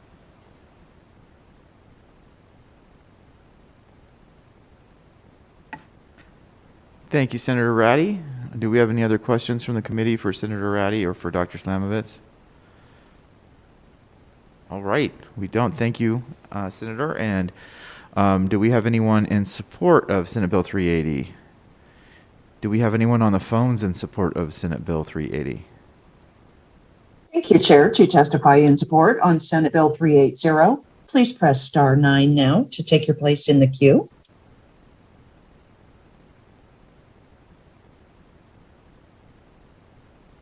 Chair, there are no callers in support at this time. Do we have anyone in opposition to Senate Bill 380? Thank you, Chair. To testify in opposition on Senate Bill 380, please press star 9 now to take your place in the queue.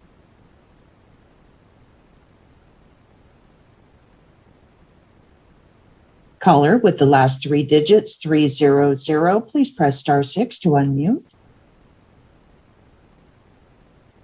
Thank you, caller. Please slowly state and spell your name for the record. You will have 2 minutes and may begin. Thank you, Mr. Chair and members. My name is Brett Michelin, Michelin, and I'm with the Association for Accessible Medicines. AAM represents the generic and biosimilar manufacturers. And I'm going to stick to really 3 main points, if I could, in the fiscal aspects of this. But I think one of the first things we need to really consider is what is the state actually going to be getting when it's using their fee funds for aggregating and reporting information that's submitted by drug manufacturers. The bill requires drugs that have a $40 wholesale acquisition cost over 30 days or a course of treatment to report. Now, this is only going to capture really the low-cost drugs, which has already saved Nevada $2.4 billion alone in 2019. For example, for a 30-day course of treatment, that's a pill that costs $1.33 a day, and increases by 13 cents. Or a drug that is utilized 3 times per day, that's a pill that costs 44 cents and only increases by 4 cents. What a better use of state funding would be to capture the drugs that are actually costing the state and increasing the cost of drugs. for patients. So, for example, a $10,000 drug that increases by $900 or only 9% is not going to be required to report under this bill. And considering that this is utilizing WAC prices or wholesale acquisition costs, these are national sales prices. They aren't based in Nevada or just in California. So the reporting from California is actually going to be pretty accurate on the generic side. The sales price or the WAC price really doesn't have much to do with what the patient or the state is paying, because this is a price that is negotiated down by the manufacturer to the wholesaler. And then actually it's the price for the patient is set by the insurer or the PBM. And the pharmacist is the one who is purchasing the drug, and then they keep the spread price. So you're capturing information for drugs that are not really driving the cost. The second point I'd like to make is AAM didn't come empty-handed. We made suggestions on this bill on how to differentiate between the more expensive brand drugs and the less expensive generic drugs and still capture the information for drugs that are really increasing in price. And we utilized thresholds that were set by the National Academy for State Health Policy, or NASHP. And what they've used is a $100 wholesale acquisition cost and for a generic drug that increases then by 200%, or for biosimilars that are on the market for below 85% of the reference price. This is similar to other states that have done this, where the $100 WAC that they're using is going to actually capture the cost of drugs that are costing the state and patients money. The third point I'd like to make is, again, California has already done this work for Nevada. It can save Nevada the money without having to duplicate this, because the thresholds are largely the same. And again, these are national sales prices. They're not individual state prices. In fact, the states don't even negotiate on generic drug prices. Again, they set the price for a molecule, so it doesn't matter what one individual manufacturer's cost is. And from California, we know that the 25 most costly generic drugs are 25% of the scripts, only 8% of the total spend, and less than 1% of premiums. And even if you consider the most expensive... Mr. Michelin? Sorry, I'm getting a little feedback. I apologize. No, Yep. Mr. Michelin, it's kind of... we're getting long here, and I wonder if there's a way that you could wrap this up and encapsulate your opposition into a few statements.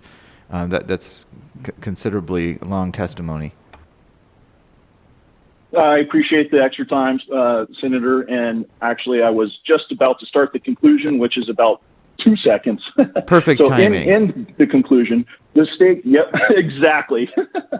So thank you for the prompt. But again, we do believe that this bill would better spend state funding by capturing the drugs that are increasing costs, not the ones that are reducing costs. And the fact that this is already largely being done by California. And with that, appreciate your time. Thank you, sir. I appreciate that.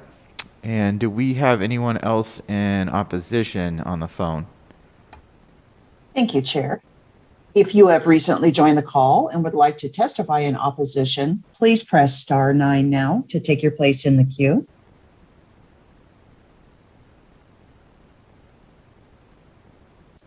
Chair, there are no additional callers in opposition at this time. Thank you. Do we have anyone in the neutral position on Senate Bill 380? Thank you, Chair. To testify in neutral on Senate Bill 380, please press *9 now to take your place in the queue.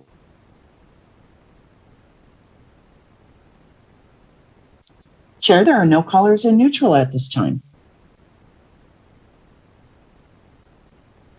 All right, thank you. So we can close the hearing on Senate Bill 380, and we can now move on to our last bill that we'll be hearing tonight before we move into a work session on previously heard bills. Senate Bill 390, which revises the provisions relating to behavioral health. And Mr. Thorley on Senate Bill 390, if you could walk us through the summary of fiscal impacts on that bill. Certainly, Mr. Chair. Wayne Thorley for the record, LCB Fiscal. Senate Bill 390 does not have a direct fiscal impact. However, Section 8 of the bill establishes the Nevada Fund for Healthy Communities. and requires all money received by the state pursuant to any opioid settlements or judgments to be deposited in the Nevada Fund for Healthy Communities. Section 8 further indicates that money in the Nevada Fund for Healthy Communities is generally appropriated to the Department of Health and Human Services to be used for various purposes subject to legislative authorization. Thank you, Mr. Chair.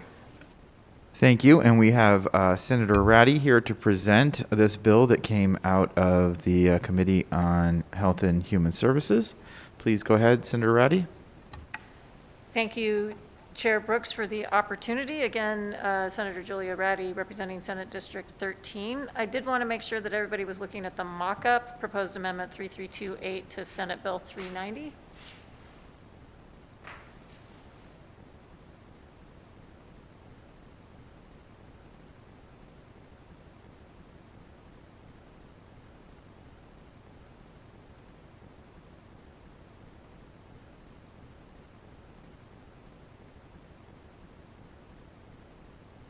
Not the first reprint.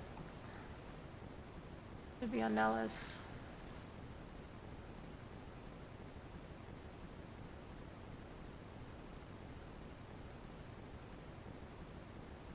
No?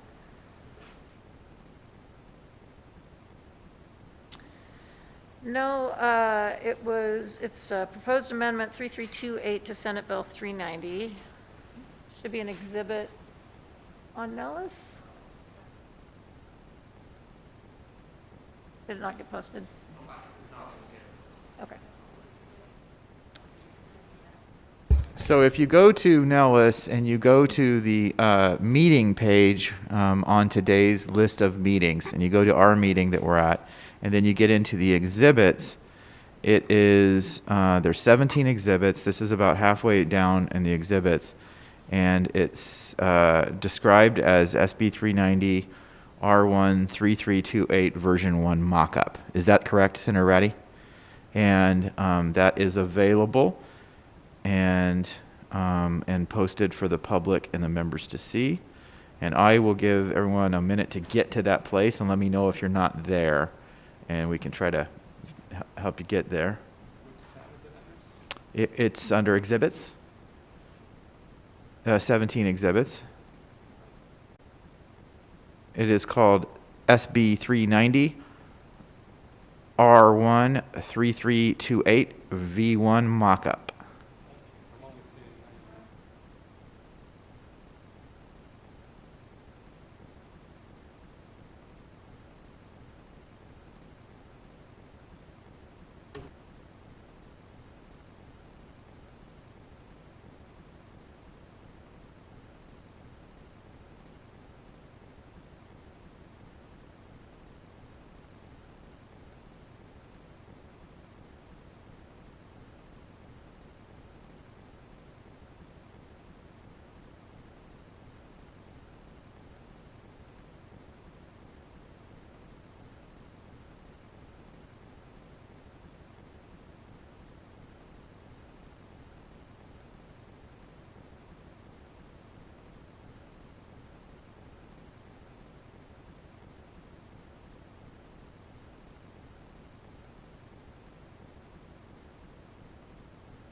Found our exhibit and we lost our presenter.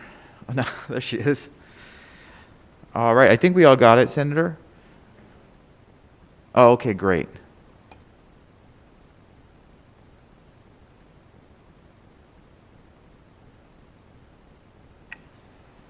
Shall I proceed? Please do. All right, great. So, first of all, thank you for this opportunity to talk about a bill that, as our fiscal staff indicated, doesn't actually have a fiscal impact to the state. But there are a couple things going on in here that do have fiscal implications. And I did appreciate the opportunity to have this time with the Finance Committee to talk about them, because I think there's some pretty significant work happening in this bill. So first of all, would like to highlight that there's two separate things happening in this bill. So the first part of the bill, and both are in response to behavioral health, significant happenings in the field of behavioral health, and both are in response to things that are happening at the national level. So the first part of the bill is about the fact that a federal law was passed. It's public law number 116-172. It passed on October 17th of 2020.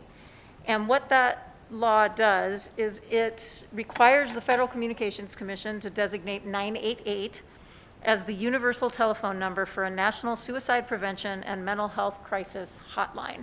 So just like we have 911 that dumps you into the emergency management system, we will now as a nation have 988, and 988 will be exclusively for suicide and behavioral health crisis calls. Without spending too much time on policy, this is important because frankly our EMS system is not well designed to respond to somebody who is experiencing a behavioral health crisis.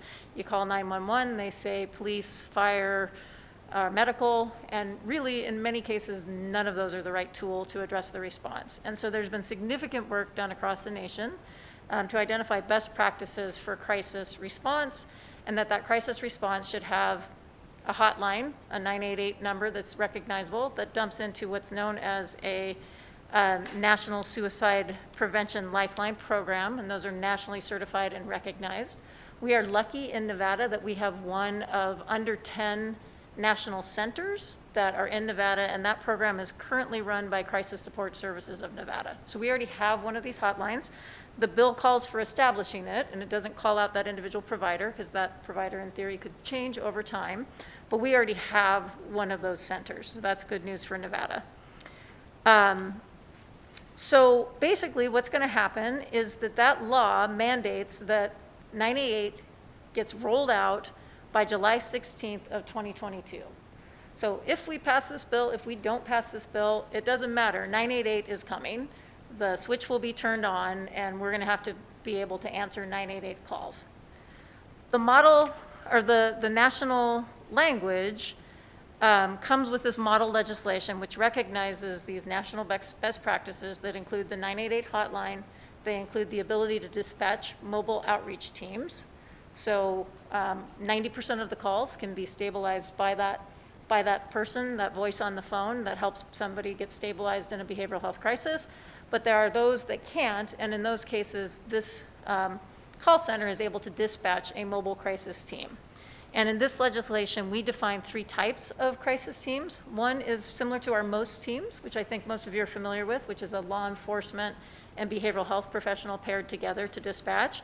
Another is an EMS model, because we've seen some success with this in the Clark County area of having EMS type services, but they are more oriented towards behavioral health response.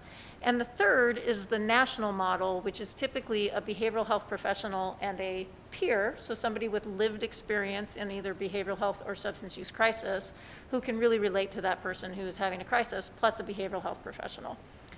What the model has demonstrated nationally is that if you can stabilize 90% of the folks over the phone, and you can dispatch these mobile crisis teams for the remaining 10%, you can stabilize 99%, and then there's a small portion that need to be transported to what's known as a crisis stabilization center for more intensive crisis stabilization work.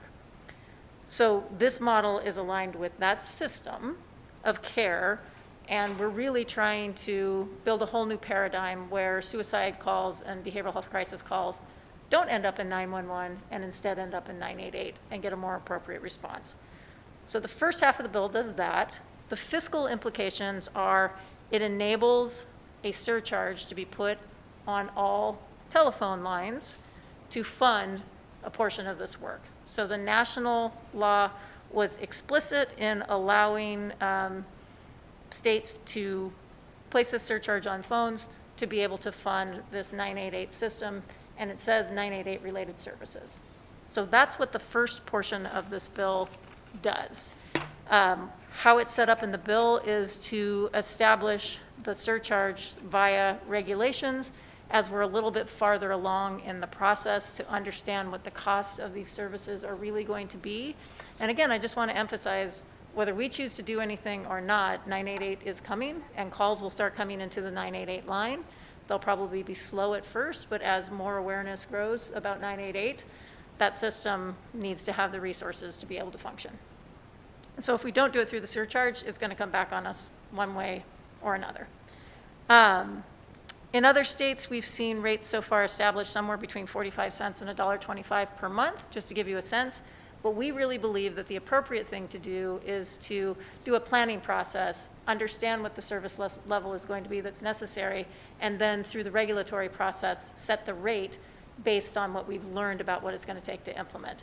We've got a federal planning grant that is currently underway now that is being led by Dr. Woodard with the support of Social Entrepreneurs, which is a consulting firm, to do a public engagement process and to do the planning process so we know more about standing up 988, which would then flow into this regulatory process to set the rate.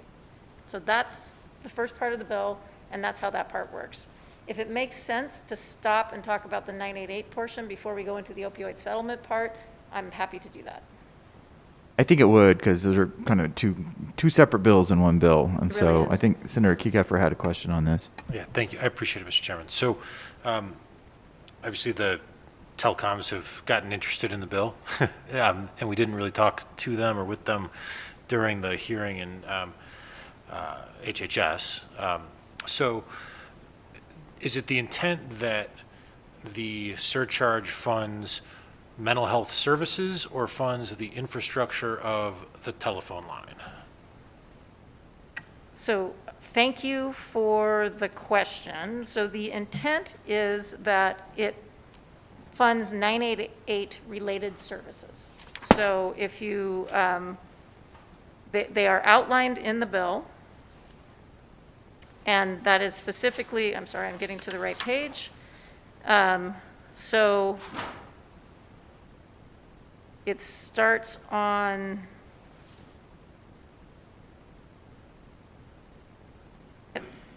Section 3A, the hotline for persons considering suicide or otherwise in a behavioral health crisis. The support centers that meets the requirement, which is the call center, the Crisis Services of Nevada. And then to the extent that money is available, establish mobile crisis teams to include the community-based intervention without limitation, and then to participate in the collaboration of the Lifeline. So it is certainly not intended to help to fund the entire behavioral health system of care. And in our state, we already have some good infrastructure around the Crisis Call Services of Nevada, currently run the center that is referred to in the bill. We anticipate they're going to need more resources as the 988 calls really start to come in more directly. They're going to need the resources to be able to collaborate with 911 and to do that co-operability. And then to the extent that funds are available, those mobile outreach teams are a critical component of the response, because unlike the EMS system, where we have an entire system already built for law enforcement to respond, or EMS to respond, or fire to respond, we don't really have that system built in when it comes to behavioral health crisis response. So that's sort of the box that I think lives around it. What we do know is that there's significant movement at the national level on actually some of the work sponsored by our own Catherine Cortez Mastro on mobile crisis teams. We've been working on Medicaid rate reimbursements for mobile crisis teams to be able to bring down federal match. And so it is no way, shape, or form believed that the entirety of the system will fall on the shoulders of the telecom industry, but that using that funding source as leverage to bring down some of the federal match to be able to do 988 related services that are described in the bill. What I will say is, to your point, Senator Kekeffer, we did have some testimony in the bill hearing from some representatives from the telecom industry. What I will say is, having talked to several of them, broad support for the 988 concept, concerns about how broadly that funding can be used, following the direction of Senator Brooks, trying not to turn the Finance Committee meeting into a policy hearing. I've said to all of them that I'm willing to continue to talk. I think that there's some good things in the amendments that they are asking for, but I am right now neutral on accepting amendments in this setting, because I'm trying to do what the chair has asked and keep this one focused on the fiscal impact. Yeah, I appreciate that. I was sort of left with the impression during the hearing in HHS that the surcharge was designed to fund the sort of physical telephone line infrastructure and the call center and things like that. And maybe it's just that I misheard it. But I mean, if you'd indicated it like $1 a month per line or something like that, that's, I don't know, how many cell phones have we got in the state? A couple million at least, right? It's a lot of money. Senator Ratty, for the record, what I can tell you is based on the work of one of the telecom companies, and again, this is the work that I expect to be done with the grant, to the 988 grant planning grant that we have to really dial in these numbers. But I want to say it's $380,000 for every penny is that rough estimate that we have for what a penny on the phone line will generate in Nevada. So I'm sorry, did you say that earlier though, that other states are doing like $1, $1.20 a month? The range that we have seen implemented in other states so far are somewhere between 40 cents and $1.25. So $380,000 a penny per month or per year? It would have to be a year. I mean, think that's it's a year. $38 million. Yeah, they would be a year. Yeah. $38 million? No. I did that, so per penny. So again, we don't have a rate in the bill. I'm trying to figure out where I put that. We don't have a rate in the bill because we don't really know what the needs are in Nevada yet and didn't want to set it too high. And I think that Ms. Foley probably, when she gets to her testimony, can talk about where she sourced that information on the dollar amount. I thought I had it with me, but I don't. Yeah, I mean, we don't need to drill down on it right now, but it just seems like I don't know, it's funding a lot more than I thought it was when we were talking about it in health, and maybe I just misheard you. I apologize. No, I appreciate it. So I think the assumption that folks make, so what I will say, what I know for sure is that our 911 system currently, the rate that is charged is 30 cents. It is a very different system, though. It's done at the local level. And so that's the highest one that we've seen in the state, I believe. And it's different per county because each county implements it on their own. But that gives us a ballpark for and in the 911 system, it very much is more focused on the 911 infrastructure, hard infrastructure, if you will. And of course, then there's the bill that we passed in 2017 that it funds the body cams as well. So that's the 911 system. So to give some perspective, 30 cents, and it's not even coming close to covering just the hard costs of 911. We're talking about standing up an entirely new system. Those calls are going to come in 988. We've got a lot of infrastructure in place. We've got the call center. We've got most teams. We've got some things working, but there are definitely gaps in service. And so the 988, the concept behind this bill as it's currently written is that the 988 planning grant would do the work to do sort of a gaps assessment, if you will, of what do we already have, what are we going to need to fill in, what's the dollar amount that we're going to need to do that, and this is what the rate should be through public hearings and workshops in a regulatory environment instead of trying to guess what we need now.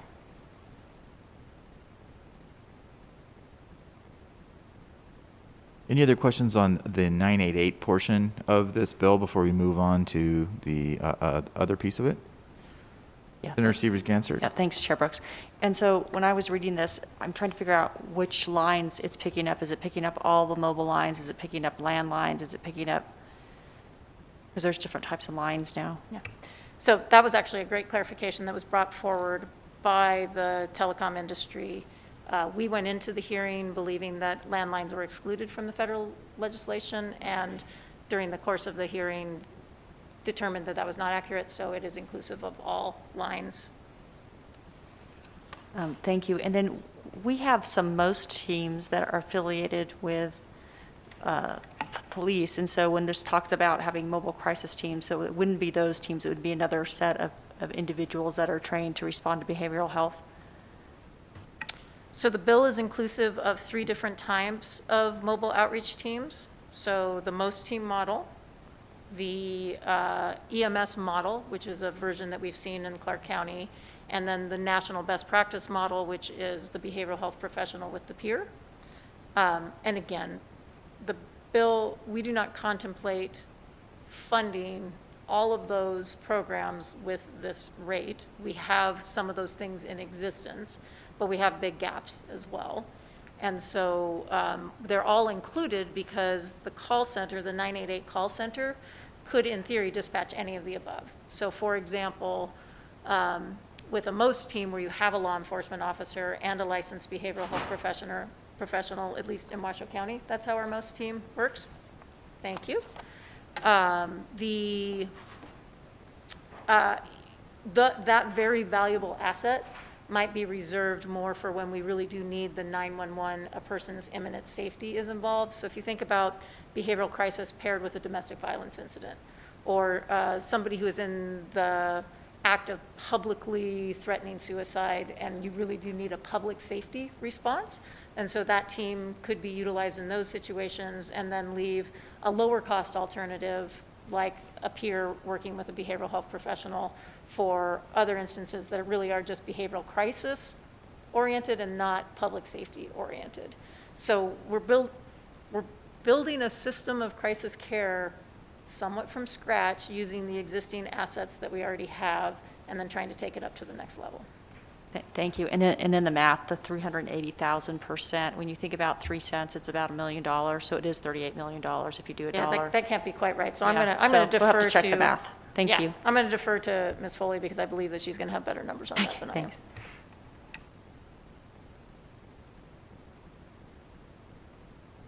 Senator Dondero-Luke.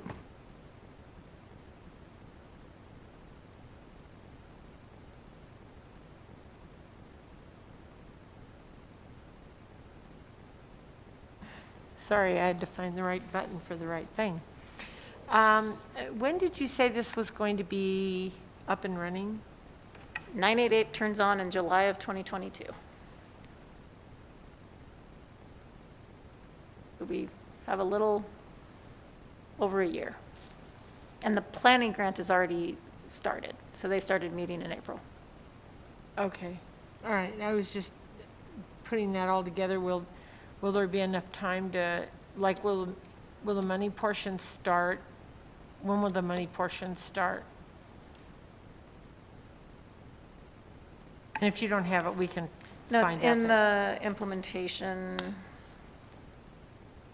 I didn't really, I kind of tried to look, but I didn't. Oh, no, it doesn't start until the end of the regulatory process. Okay. Because we don't establish the fee till the end of the regulatory process. And we would anticipate a ramp up, right? So just like when 911 first rolled out, frankly, it took a while for the public to understand that 911 was the number you could call. We anticipate that it will take a while for the public to understand that 988 is the number that you could call. So if you go to the exhibits, there are some charts put together by the national organizations that are working on this that sort of project what the ramp up's going to look like. So we're not going to need the full resource in the first months, but over time, as more and more people understand that 988 is there. We have suicide lifelines now. We have the data about how many calls those are getting, but in those situations, somebody has to find the number, look up the number. There's a lot of instances where a 911 call gets diverted to those lines. So there will be some ramp up.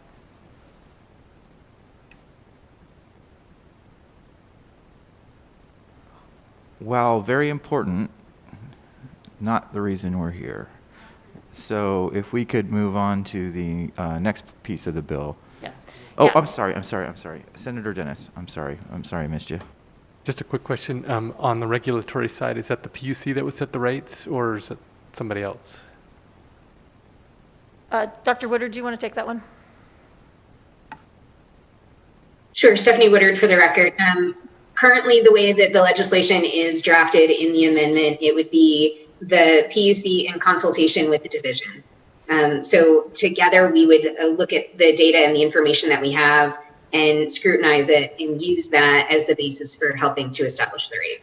Okay, that's what I thought. I just hadn't heard how that was going to be done. Thank you. All right, thank you. Yeah, so if we could move on with the part of the bill that that creates the Nevada Fund for Healthy Communities, and which is why it ended up in here. Absolutely. So again, you have a one sheet that is an exhibit, because understanding that this is not a policy hearing, don't want to spend a ton of time on the policy of the bill. The fiscal implications of this are similar in that there is no cost to the state per se, but there is opportunity, if you will, that comes along with this bill. So what's happening, of course, at the national level, I don't think that I need to tell anybody here who's sitting on this committee, is that the attorney generals across the nation have been trying to address the impact of the opioid epidemic on states across the nation. Our own Attorney General, Attorney General Ford, has leaned in and aggressively tried to make sure that the impact of opioids on the state of Nevada can be addressed through litigation, going after those players who were not perhaps responsible in their behavior, which led to too many Nevadans becoming addicted, and therefore costs to those individuals, but of course costs to the state as well. Those lawsuits are starting to come to fruition, and so we've seen our first settlement. The first settlement was $45 million, and as that first settlement came to be, several of us, members of Jill Tolles in the Assembly, started working on it. The Attorney General's office has been working on it.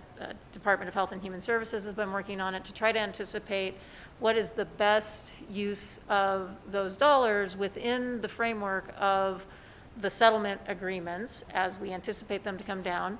The testimony in the Health and Human Services community committee was that the resources would be in the billions with a B. It's hard to say how many, but we've settled one case and there are 60 plus more still outstanding. And so the testimony in the committee was that over the next 2 to 10 years, we could be talking about billions of dollars. And so the intent of this bill is to set up a framework to make sure that we are doing a good job by the state of Nevada, by Nevadans who've been impacted by the opioid epidemic, to address the impacts.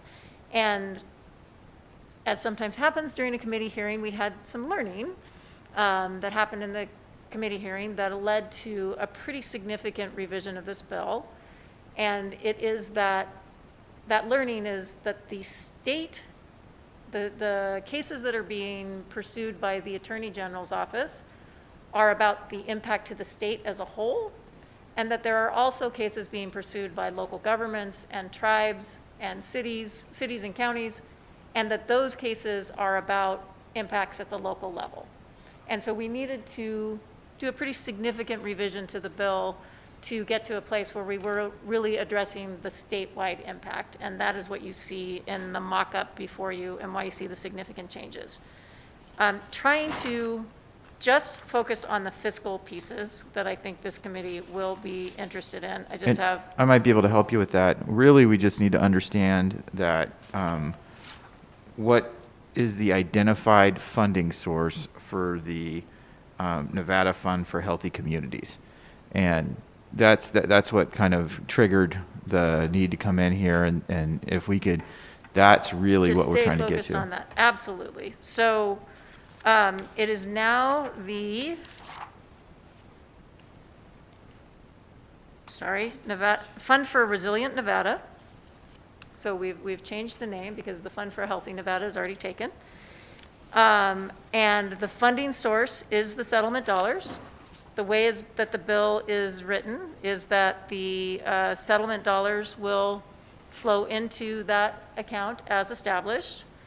There are some expenses associated with that, and just trying to hit the fiscal highlights, that fund could be used, 8% of it could be used for administrative costs to set up the program, to fund the travel of the committee, to do the planning work, to do the distribution, and that the rest of it could be spent on the impacts that were identified through the settlement process. That's generally what it does. That is perfect. And do we have any questions from the committee to Senator Ratty on that issue? And so just to make it clear, it's opioid settlement funds identified and yet to be identified that would fund that Fund for Resilient Nevada Resiliency Fund. And that would be, I keep getting that mixed up back. And so, but the Resiliency Fund, and that would, and then the policy suggestions that you're making in this significant rewrite or significant amendment are to direct those funds and how those funds would, in addition to 988, would direct those funds and how those funds would be benefit those that are affected the most by the opioid crisis?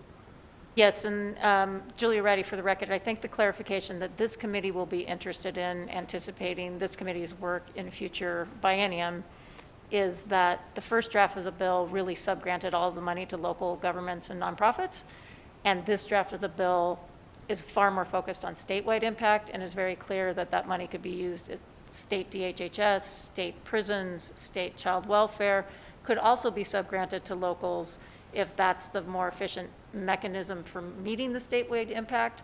But the allocation pieces of this now have a much more statewide lens and could not supplant anything that the state is doing, but definitely could enhance the work that the state is doing to meet the impacts as outlined by the settlement process.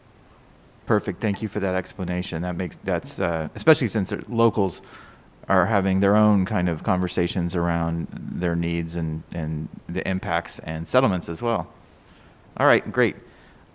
Do we have any further questions for Senator Ratty? Senator Kieckhofer? Thank you, Mr. Chairman. So, under the revisions, who approves expenditures from the fund, and what is that process? So the process has a significant front end, which includes the requirement for, well, first of all, it establishes the committee, and the committee oversees the process of a needs assessment, a planning process. So first we do a needs assessment. That needs assessment has significant community outreach. Then we do a planning process. That planning process comes up with what should be funded, and then the advisory committee approves the plan. So this is a non-executive budget account, I take it? Julia Reddy, for the record, I don't know that I can answer that question. Well, if the legislature has no authority over approving how the funding gets spent, right, then it would be a non-executive budget account? My understanding from a drafting standpoint is it's set up like the Fund for Healthy Nevada. Set up like what? Fund for Healthy Nevada. So in that fund, right, the grants management unit makes recommendations and we allocate money through the normal budgetary process. If you're saying the subcommittee has the authority to actually approve the expenditures, that's a different scenario. So I think the subcommittee has the authority to approve the categories of expenditure. Dr. Woodard. Stephanie Woodard, for the record. So the way that this was constructed, and actually Jessica Adair from the Attorney General's office is here and can explain really how the money is supposed to flow from the Attorney General's office to DHHS. But my understanding is that this does establish a non-executive budget account, and that the dollars that are awarded to the Attorney General's office, minus the costs and fees for them to reimburse for the litigation, after that, those dollars would then be deposited in the account for DHHS. It would then have to meet all of the requirements in the bill, meaning that it would have to go through the needs assessment. The needs assessment would establish priorities. The priorities would then inform the state plan. Everything in the state plan has to be vetted and considered evidence-based. And that plan then would be used to help to identify core services and priorities that would then be funded and allocated funding from the account. But if it's okay, I think Jessica Adair from the Attorney General's office may be able to explain how this setup is similar to other ways that they have been able to allocate funding to other departments. Thank you. If I may, Jessica Adair for the record. Senator Keycaffer, thank you for the question. I think the section you're looking for in the mock-up is section 8.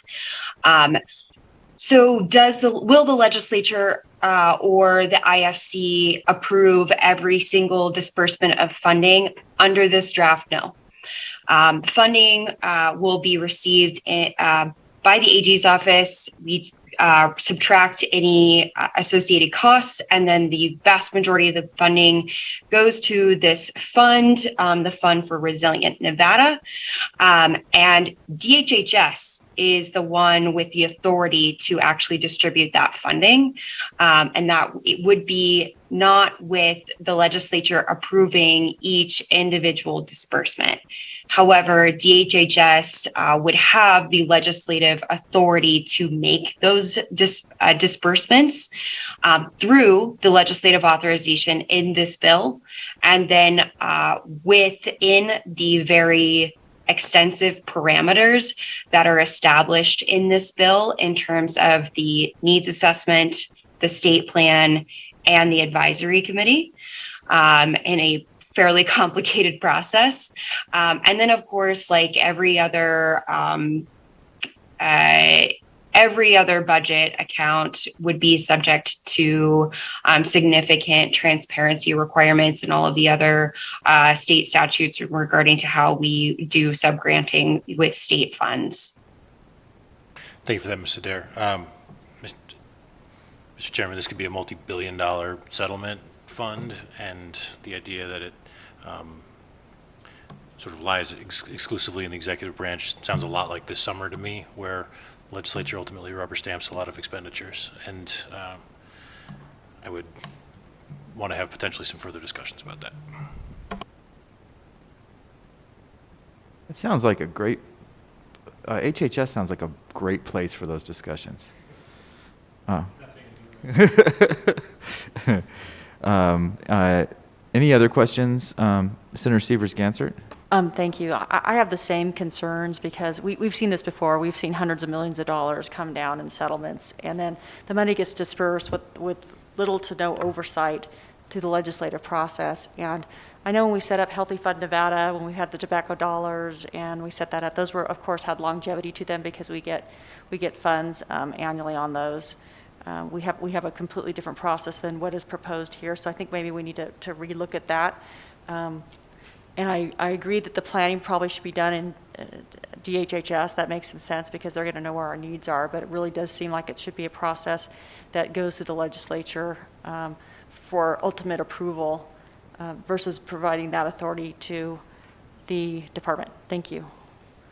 Thank you. Senator Julia Reddy, for the record, so we can get clarity to try to bring back an amendment for work session. When we say through the legislative process, is the preference that we're looking at the budget process with the biennial budget process and the IFC process, or one or the other?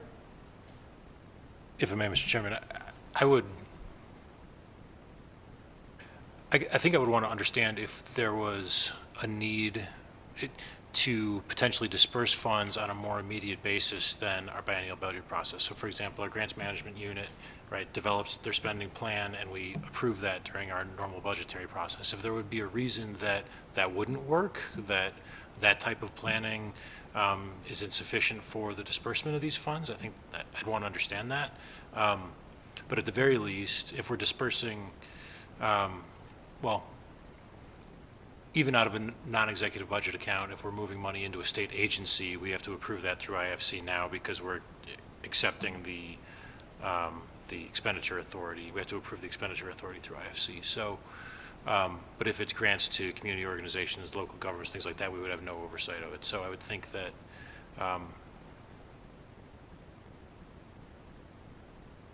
I would like to see something probably a little bit more similar to what we do with tobacco settlement funds right now.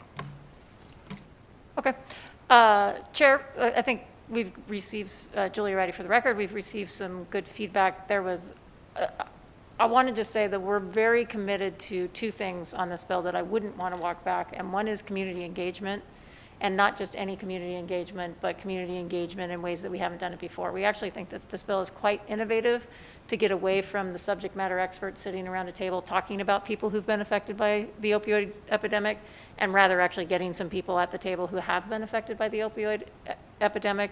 I also think it's really strong on its outreach to communities that have been disproportionately impacted, and making sure that some of those voices are at the decision-making table. So that advisory committee concept to us is sort of critical to the bill. And so figuring out that piece with the balance of the legislative input, absolutely happy to work on. And I think what I would request is actually to put Senator Kiefer to work, because he's got such extensive background in how, far more than I do, frankly, in how the budget process works. And if he doesn't mind joining the team, then perhaps collaboratively we can bring back something together that would make folks feel more comfortable. Sounds like being voluntold.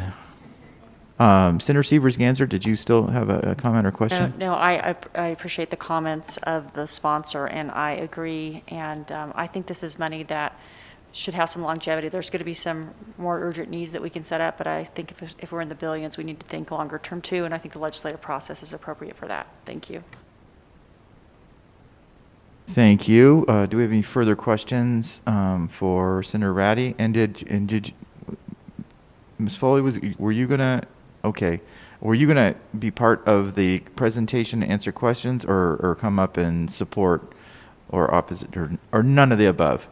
Okay, there we go. All right. So I don't see any further questions. So thank you, Senator Ratty. Appreciate it. Let's see if we have anyone in support of Senate Bill 390. And anyone on the phones in support of Senate Bill 390? Thank you, Chair. To testify in support on Senate Bill 390, please press *9 now to take your place in the queue.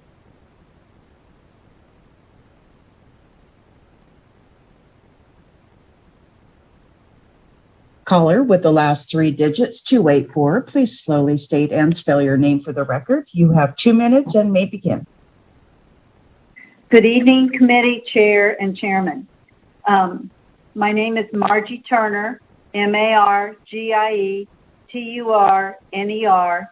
I'm here today representing Nevadans for the Common Good. Nevadans for the Common Good has heard multiple stories of people affected by suicides and emotional distress.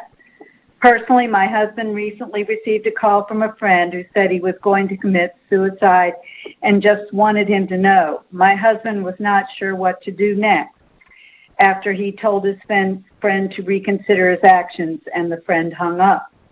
We had to quickly look up a number for help. We made a call, we received the call back, and we were told our actions possibly saved a life. Our friend agreed to check himself into a facility and receive help. Having a known 3-digit number can save valuable minutes and make a difference in many lives. Nevada is in great need of behavioral health services for people harmed by the opioid epidemic and other substance abuse issues. We need to be able to respond quickly and appropriately to these needs. Not every emergency call needs to go to 911 and to the police for response. Establishing a 3-digit 988 statewide suicide prevention and mental health hotline is an important step that will save lives. Setting up a fund to assess the varied mental health needs in Nevada and to provide funding for projects to address these needs, including follow-up care, is extremely important. Nevadans for the Common Good is in strong support of SB 390 and encourages the committee to vote yes on this bill. Thank you very much.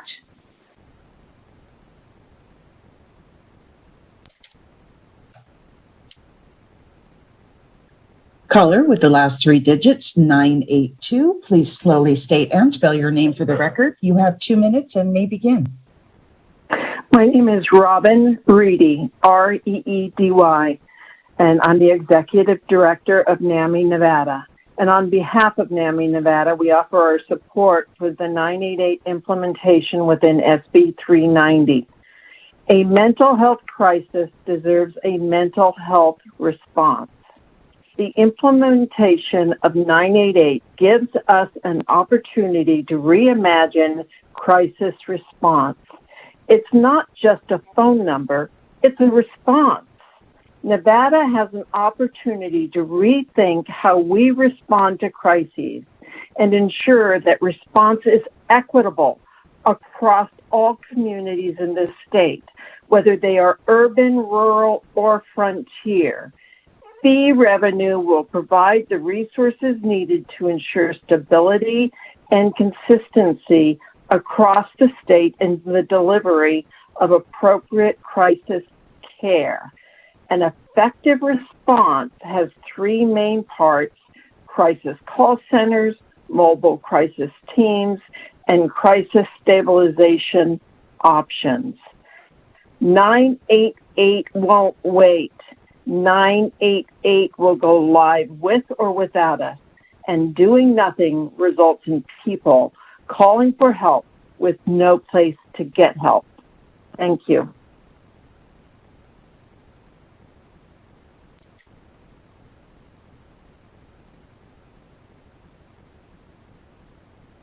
Caller with the last three digits, 413. Please slowly state and spell your name for the record. You have 2 minutes and may begin. Thank you. My name is Sam Brinton. Brinton spelled Brinton. I use the pronouns they and them, and I serve as the Vice President of Advocacy and Government Affairs for the Trevor Project, the nation's LGBTQ suicide prevention and crisis intervention program. The Trevor Project stands in strong support of SB 390, and as one of the leading advocates on 988 and the passage of the National Suicide Hotline Designation Act, it is so exciting to see Nevada taking such important steps to save lives. As has been asked in questions before and throughout, it is important to recognize that crisis stabilization services are going to take a lot of different forms. Some of those are going to be call centers like we have here in Nevada, as well as the Trevor Project and our specialized services for LGBTQ youth. Sometimes those are going to be mobile outreach teams, so that transgender folks like myself cannot be put at risk when police may show up. And of course, we recognize that we want to keep charges low, but that surcharges on the phone are allowed by law, and we are seeking federal support as well to make sure that 988, as has been stated before, when it goes live in July of 2022, is well supported. I've been excited to work with telecom companies and, of course, mental health orgs across the country on this important issue, and I'm so excited that the Nevada Senate Finance Committee is considering this important legislation. Thank you for your time.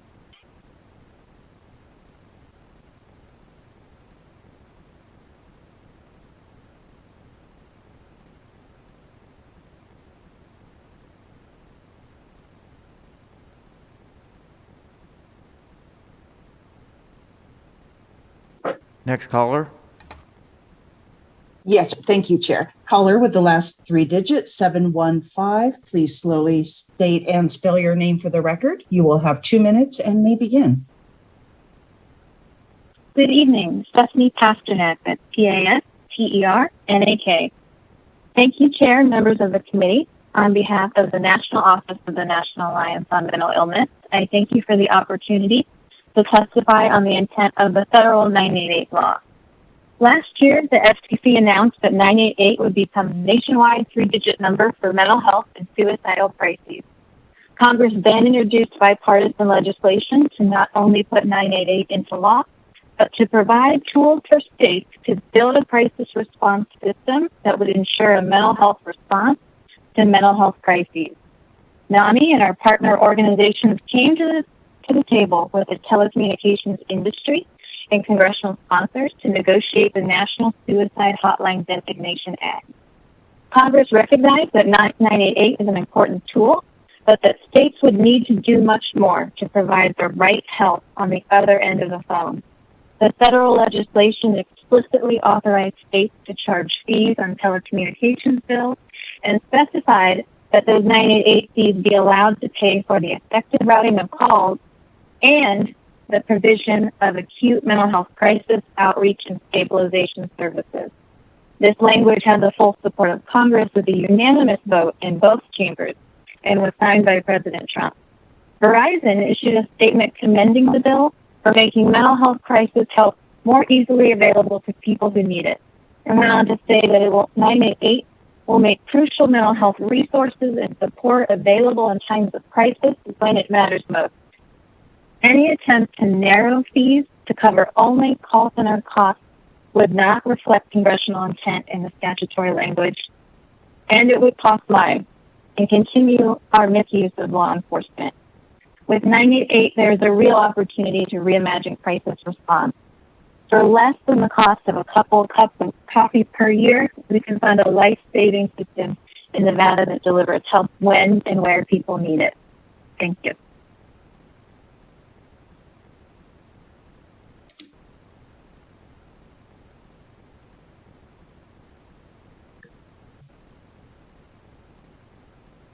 Caller with the last three digits, 680, please press *6 to unmute.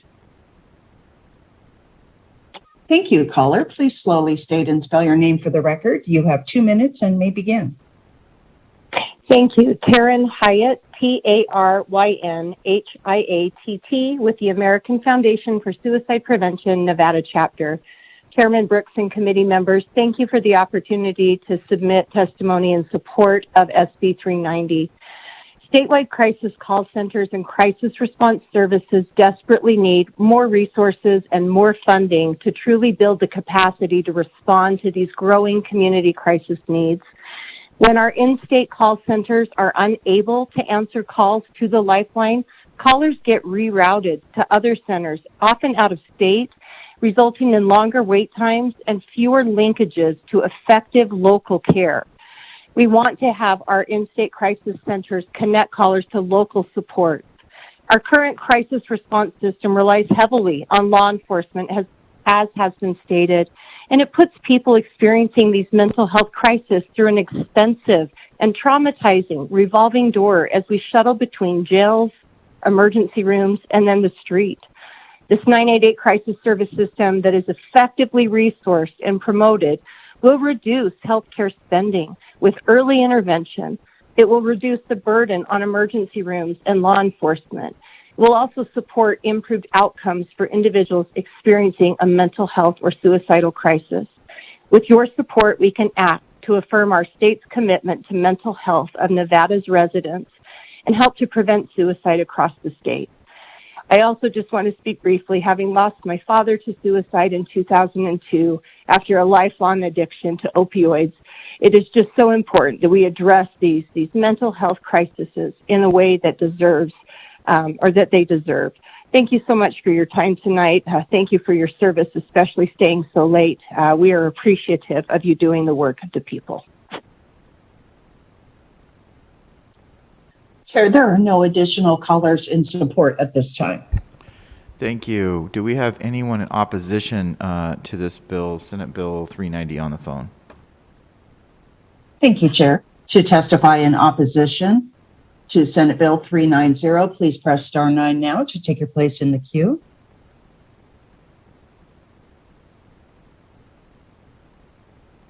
Chair, there are no callers in opposition at this time. Thank you. Do we have anyone in opposition here in the committee room?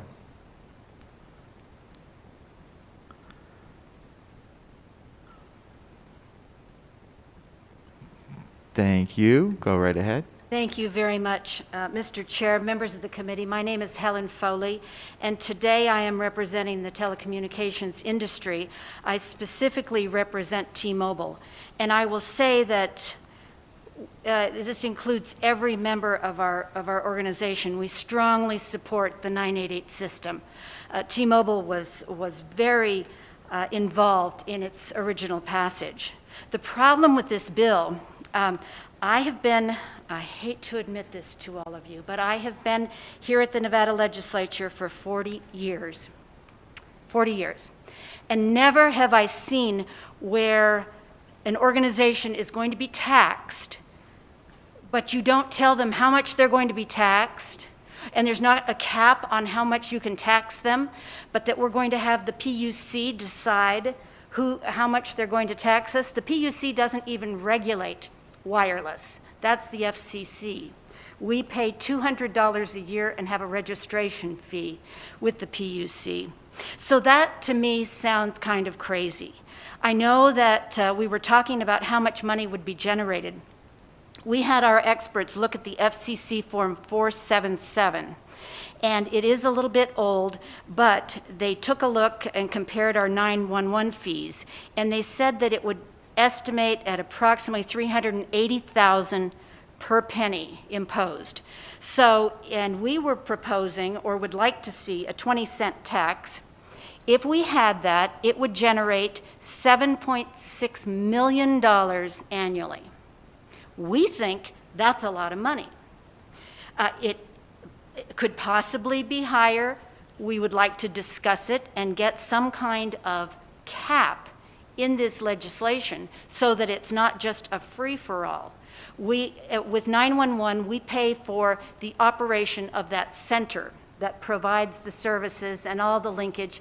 We would want to make sure that there's a strong linkage between the 911 and the 988 system so that they could quickly hand off calls and we could have it be very seamless.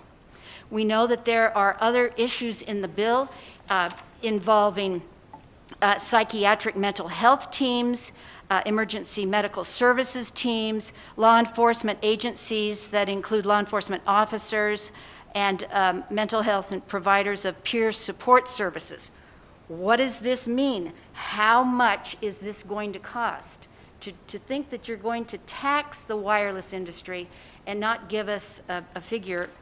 We also have no liability protection at all in this. If a call doesn't go through and someone commits suicide, could they sue the wireless company? And also, local governments could probably also impose different fines and fees and all sorts of things on us too. So we want to narrow it down. We want to get our arms around it, and we want to be able to support this legislation. So I think there's more work that needs to be done, and we are here to actively work and support this legislation and see if we can come up with something that is agreeable to all of us. We thank you very much. Thank you. We appreciate that. All right. So do we have anyone on the phone lines in opposition? I'm not sure if we checked that yet. We did check opposition, Chair, and there were no additional callers in opposition at this time. Thank you. It's getting late. Can't even remember. Do we have anyone in neutral to Senate Bill 390? Yes, sir. Thank you, Chair. You got it. To testify in neutral on Senate Bill 390, please press *9 now to take your place in the queue.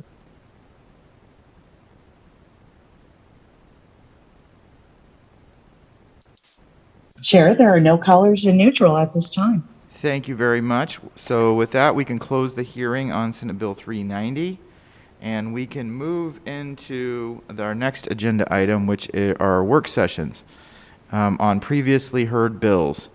And we have a handful of bills that we've heard that we want to work session this evening. And we have Mr. Thorley, who can walk us through those. And I'm going to pull up my list. Give me just 1 second. But yeah, Mr. Thorley, if you want to walk us through which bills and then go through them one at a time. Absolutely, Mr. Chair. I got to pull up my list too. Wayne Thorley for the record, LCB Fiscal. Just so everyone's prepared, it is the chair's intention to work session the following bills tonight: Senate Bill 24, Senate Bill 34, Senate Bill 55, Senate Bill 70, Senate Bill 194, Senate Bill 274, Senate Bill 292, Senate Bill 377, and Senate Bill 385. If anyone would like me to repeat those, please let me know.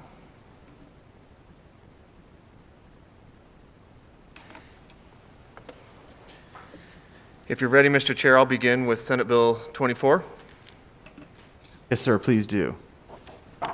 Thank you, Mr. Chair. Wayne Thorley for the record, LCB Fiscal Committee. I will move through the work session fairly quickly. However, if anybody has any questions, please let me know. I understand the hour's late, so I want to be respectful of your time and move quickly, but also want to make sure you have the information needed to make an informed decision. I will note that there is a proposed amendment to Senate Bill 24 that is at your desk. It's also available on Nellis for those that are watching online. Senate Bill 24 was heard on May 3rd. It is sponsored by this Committee on Revenue and Economic Development on behalf of the Governor's Office of Economic Development and revises provisions relating to workforce development. The bill is, in its first reprint, revises eligibility criteria for workforce development programs administered by the Governor's Office of Economic Development and changes the administration of the workforce innovations for a new Nevada account. Bob Potts, Deputy Director of GOED, introduced the bill. Stacy Boswick briefly summarized the bill as a cleanup bill to expand the skills-based economy.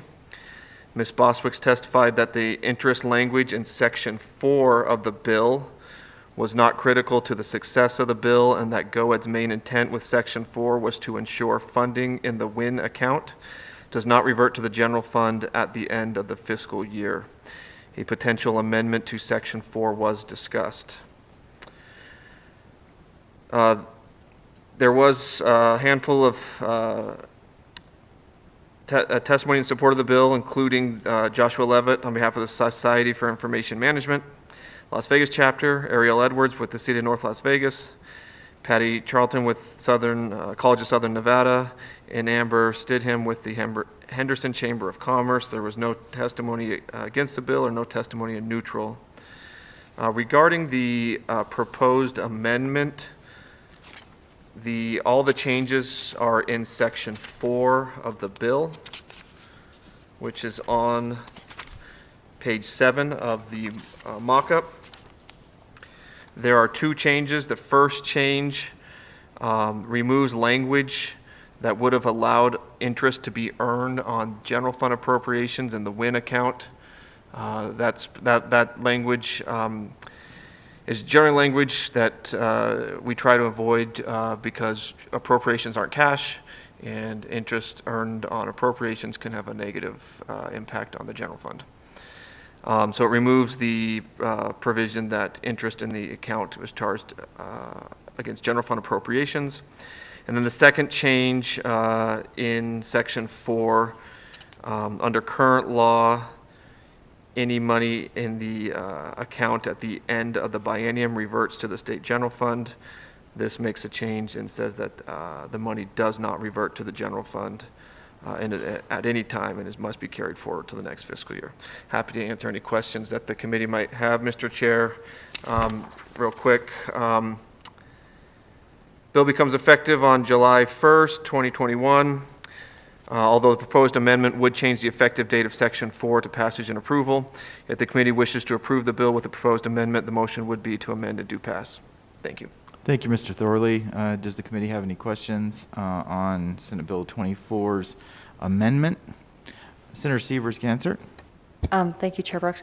The way that I'm reading the digest and then the bill, I don't see them matching up. In the digest, there's an amendment to Section 3 that talks about odd-numbered fiscal years reverts to the general fund, and then in 4 it says there's no reversions. So I don't know if the digest is matching up to the bill.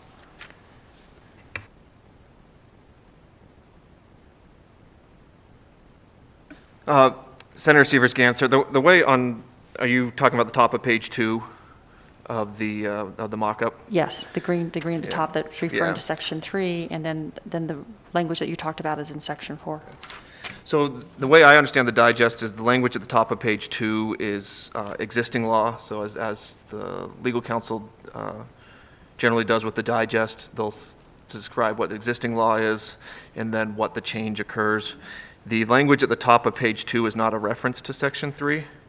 It's a reference to existing law. So existing law creates the workforce innovation for a new Nevada account. And under existing law, the money in the account that has not been committed for expenditure at the end of the biennium must revert to the general fund. That's existing law. Section 4 then would change existing law. Got it, thank you. Thank you. Do we have any other questions on the amendment to Senate Bill 24? All right, seeing none, I would take a motion to amend do pass. So moved, Mr. Chairman. I have Vice Chair Dennis with the motion. And a second from Senator Senator Ratty.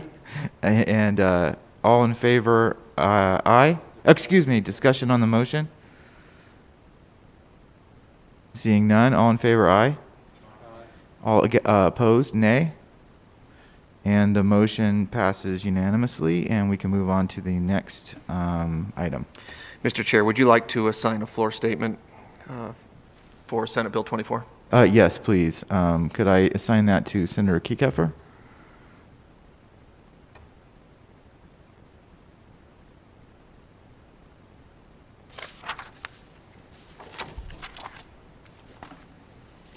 The next bill is Senate Bill 34. Makes various changes relating to agriculture. It's sponsored by the Senate Committee on Natural Resources on behalf of the Department of Agriculture. This bill was heard in Senate Finance on April 28th. Senate Bill 34 renames existing personnel of the State Department of Agriculture charged with enforcing certain laws as agricultural police officers and authorizes the director of the department to appoint such officers. The bill increases the minimum requirement of certification to qualify for these positions from a Category 2 to a Category 1 peace officer. This change makes applicable to agricultural police officers: 1, the industrial insurance coverage for police officers; 2, exemption from service as grand or trial jurors; 3, the compensation for police officers with temporary disabilities; and 4, eligibility for certain programs of group insurance or other medical or hospital service for the surviving spouse or any child of police officers and firefighters. The bill was introduced, testimony was provided by Doug Ferris, Animal Industry Division Administrator with the Department of Agriculture. Mr. Ferris indicated the purpose of the bill is to update the titles of the sworn law enforcement officers within the department. You know, the department has 6 sworn law enforcement officers, including himself, and that they were all currently Category 1 certified, so the change proposed in the bill would not impact anyone's current employment. Mr. Ferris also confirmed that the bill would extend the heart and lung program benefits to the agricultural police officers. Matt Tuma with the Department of Administration provided testimony on behalf of the Risk Management Division's fiscal note and how they calculated the estimated fiscal impact of the bill related to the heart and lung program. The estimated fiscal impact was just under $4,000 in each fiscal year of the 21-23 biennium, and approximately $115,000 in future biennia. There was no testimony in support, against, or neutral. There are no amendments. The bill becomes effective upon passage and approval. If the committee wishes to approve the bill, the motion would be to do pass. Thank you, Mr. Thorley. Do we have any questions from the committee on Senate Bill 34? Senator Gocochea? Thank you. I'm not sure what these guys are going to do other than wear uniforms and go around, but the bottom line, they do deserve at least being Category 1 police officers. They're doing the job, but I'm still not sure what they're going to do. Thank you. Thank you, Senator. Do we have any other questions or comments on Senate Bill 34? Seeing none, I'd take a motion to do pass. So move. I have a motion from Senator Dennis, a second from Senator Cannizzaro, and all in favor of any discussion on the motion? I don't see any, so all in favor, aye. All opposed, nay. All right, the motion passes unanimously, and we can move on to the next Senate Bill 55, please. Mr. Chair, would you like to assign a floor statement? Yes, I would. Senator Gocochea, please.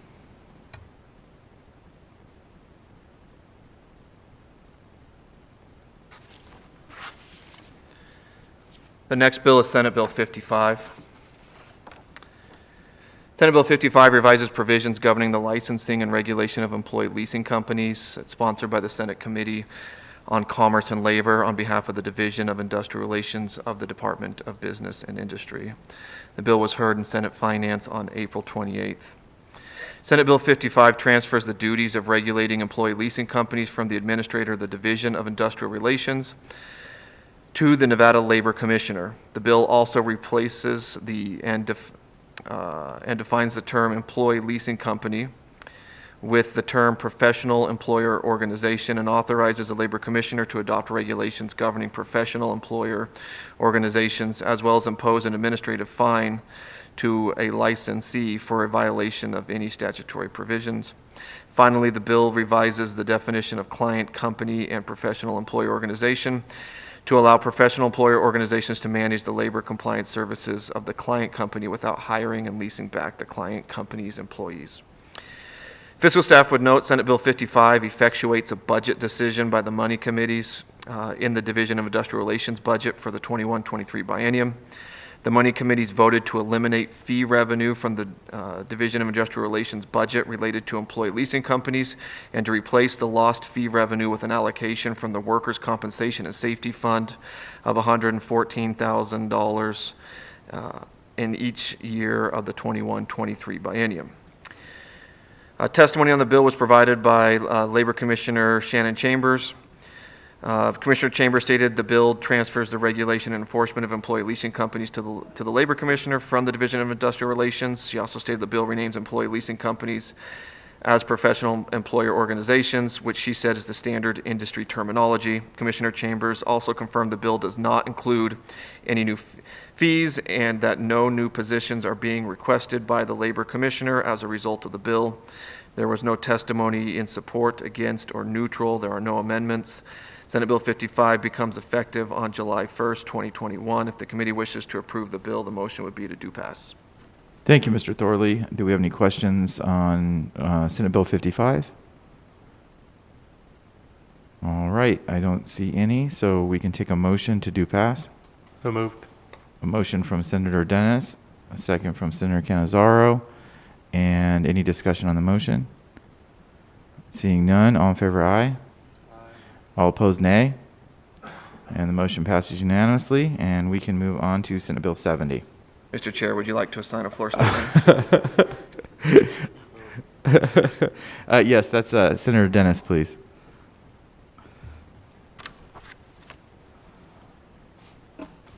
The next bill is Senate Bill 70. Senate Bill 70 was heard on April 23rd in Senate Finance Committee. It revises provisions governing mental health. The bill is sponsored by Senate Committee on Health and Human Services on behalf of the Northern Regional Behavioral Health Policy Board.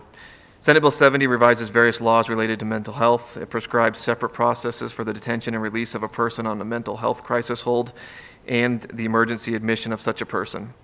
In addition, the bill prescribes various processes and criteria related to assisted outpatient treatment, outpatient mental health services, which are outpatient mental health services provided to a person with a mental illness pursuant to a court order.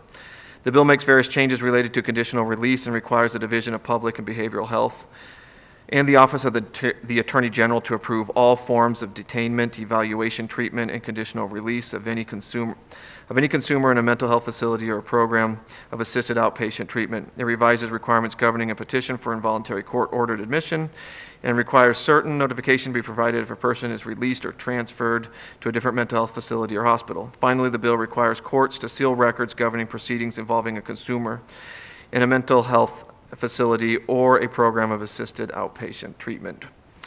Jessica Flood with the Regional Behavioral Health, Northern Regional Behavior Health Policy Board presented the bill. Ms. Flood testified that the intent of the bill is to clarify and modernize Nevada's involuntary health detainment and treatment laws.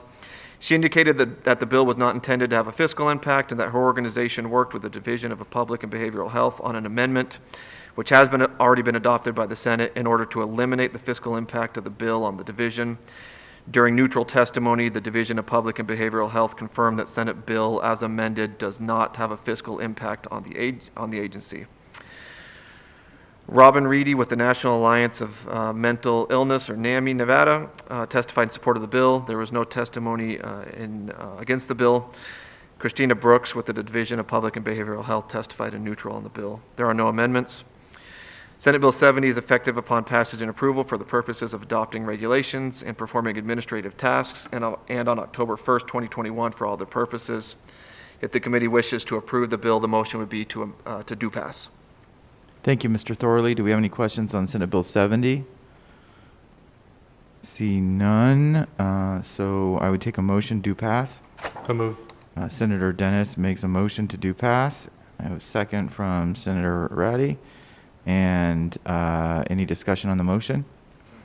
Oh, yes, sir. Go ahead, Senator Kekeffer. Thank you, Mr. Chairman.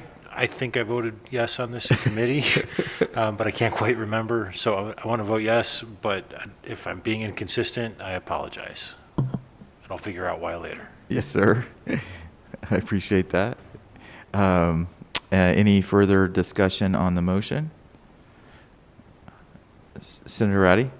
If it matters, I believe that you reserved your right because there was a significant amendment in the committee, and we had pledged that we would hold this until you had a chance to look at it fully. Senator Ratty is all of our memory. Any other discussion on the motion? All right. All in favor, aye? Opposed, nay? And the motion passes unanimously, and we will assign that to Senator Ratty. Thank you. And so we can move on now to Senate Bill 194.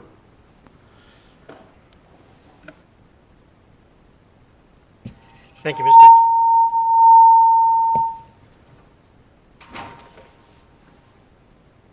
We'll try that.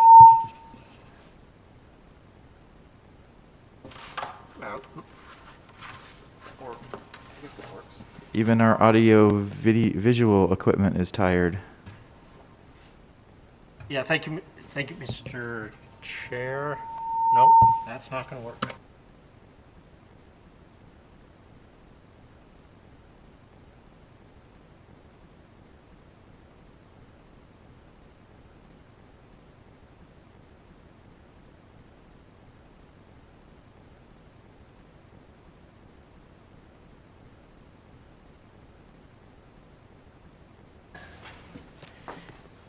Thank you, Chair Brooks. For the record, Alex Hartz, Fiscal Analysis Division.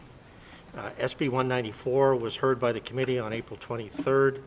SB 194, as you will recall, as amended, requires the Superintendent of Public Instruction to establish a state seal of civics program to recognize pupils who graduate from a public high school, including a limitation of charter school and a university school for profoundly gifted pupils who have attained a high level of proficiency in civics.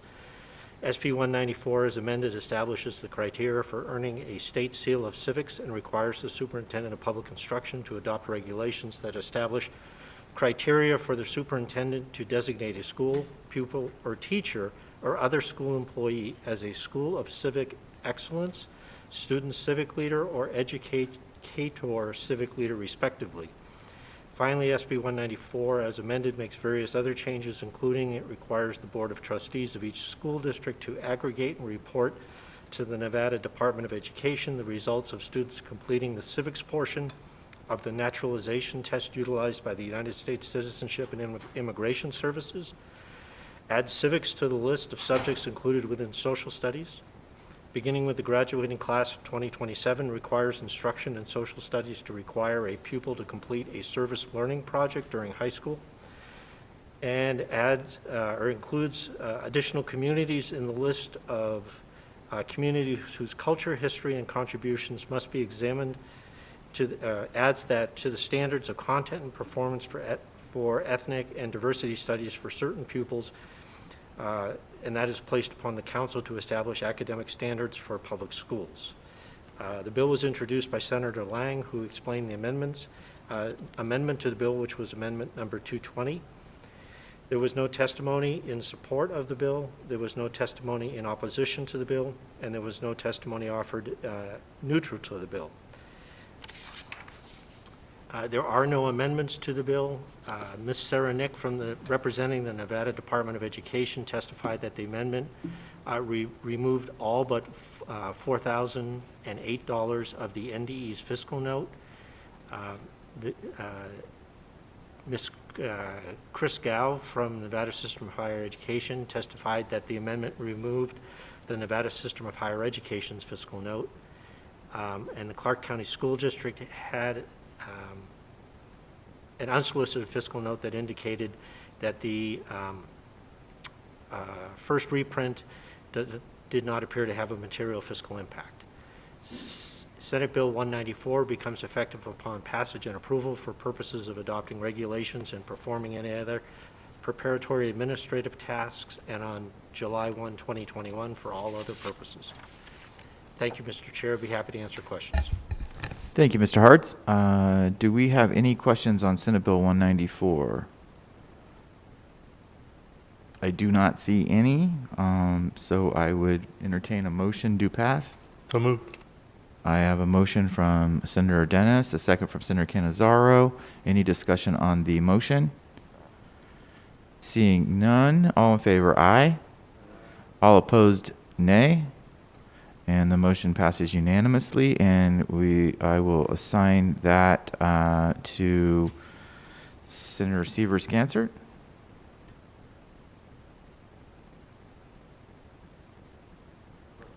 What's that?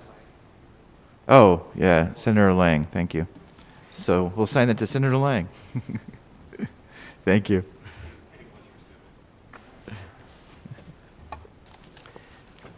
Thank you, Mr. Chair. May I go to the next bill? Yes, please, Senate Bill 274. Mr. Chair, members of the committee, Senate Bill 274, which revises provisions relating to commercially sexually exploited children, was heard on April 23rd. Senate Bill 274, as amended, provides for the establishment, licensure, and operation of receiving centers for commercially sexually exploited children and the certification of certain other facilities and entities that provide services to such children, and requires the Division of Child and Family Services to adopt regulations regarding the operation of receiving centers. Generally, the bill also requires that an agency which provides child welfare services is required to take certain actions in response to a report of the commercial sexual exploitation of a child. The bill as amended delays the effective date of provisions prohibiting the adjudication of a child as a delinquent or the assignment of a child to a detention facility in certain circumstances from July 1, 2022 to July 1, 2023. The bill was introduced by Senator Ratty, who explained the amendment number 262 to the bill. She explained the bill's purpose was to move exploited children from being an offender in the juvenile justice system to being in the child welfare system. She explained that the amendment should remove fiscal notes as aligned proposed statutory language, or as the statutory language aligned with federal funding language, specifically Title 4B and Title 4E. And as noted, that amendment also shifted the implementation date to July 1, 2023, which staff would note is the beginning of fiscal year 2024. There was no additional testimony in support of the bill or against the bill, or testimony in neutral. On April 29th, Senator Ratty provided a conceptual amendment to clarify various parts of Section 2 and Section 29 of the first reprint, which the committee members should have at their in front of them. On fiscal notes, Ms. Catherine Roos, Deputy Administrator, the Division of Child and Family Services, indicated that federal funds were available and eligible to cover the Division of Child and Family Services costs as a result of the amendment. Ms. Amber Howell, representing Washoe County, spoke to Washoe County's fiscal note and revised costs of $5.8 million in fiscal year 22 and $3.5 million in fiscal year 23, and indicated that Washoe County expected to use federal funds to cover their costs as a result of the amendment. And then Ms. Joanna Jacob, representing Clark County, spoke to Clark County's fiscal notes, the revised one of $1.4 million in FY23, and indicated that reflected initial rollout costs. The proposed amendment it appears to be fairly self-explanatory. I would defer to Senator Ratty if there were any particular questions regarding it. Staff would note that SB 274 becomes effective upon passage and approval for purposes of adopting any regulations and performing any other preparatory administrative tasks that are necessary to carry out the provisions of this bill. And on January 1, 2022, for all other purposes. It also, in Section 2, the establishment of, creates the establishment of a new coordinator of services for commercially sexually exploited children, and the duties of that position become effective on July 1, 2023. Mr. Chair, if the committee wished to pass this, the action would be to amend and do pass as amended. Thank you, Mr. Hartz. Does the committee have any questions on Senate Bill 274 and the proposed amendment from Senator Ratty to Senate Bill 274?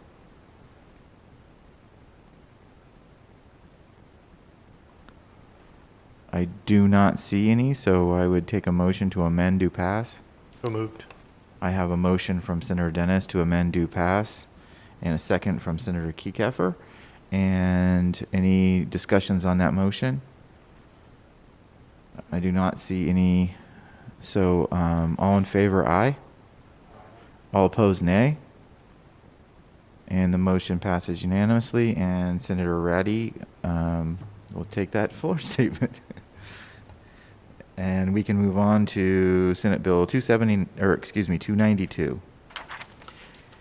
Thank you, Mr. Chair. Senate Bill 292 revises provisions relating to elections. This bill was heard on May 5th and was presented by Senator Lang, who explained the amended bill and indicated the fiscal and discussed the fiscal notes. Senate Bill 292, as amended, makes various changes to elections in Nevada to include requiring a ballot in the general election to have an option to vote a straight ticket for partisan races, and establishes procedures relating to the counting of votes when that option is indicated, requiring any voter education program provided by a county to include information concerning straight ticket voting. It revises qualification requirements for a minor political party and the deadline to challenge the qualification of a minor political party to place a candidate's name on the ballot. It revises provisions for filling a vacancy in the office of a United States Senator, a United States representative to Congress, and a state legislator. Repealing various provisions relating to, and it repeals various provisions relating to the internal organization procedures of major political parties. There was no testimony in support of the bill. 7 individuals testified in opposition to the bill. There was no testimony in neutral. There was one fiscal note submitted by the Office of the Secretary of State indicating a $660,071 cost in fiscal year 2023 to conduct a voter education campaign on straight ticket voting in advance of the November 2022 election. Testimony indicated that for elections including federal or United States offices, federal HAVA funds, Help America Vote Act funds, could be used to fund the cost of voter education. County fiscal notes submitted on the bill indicated annual impacts ranging from $0 to over $200,000.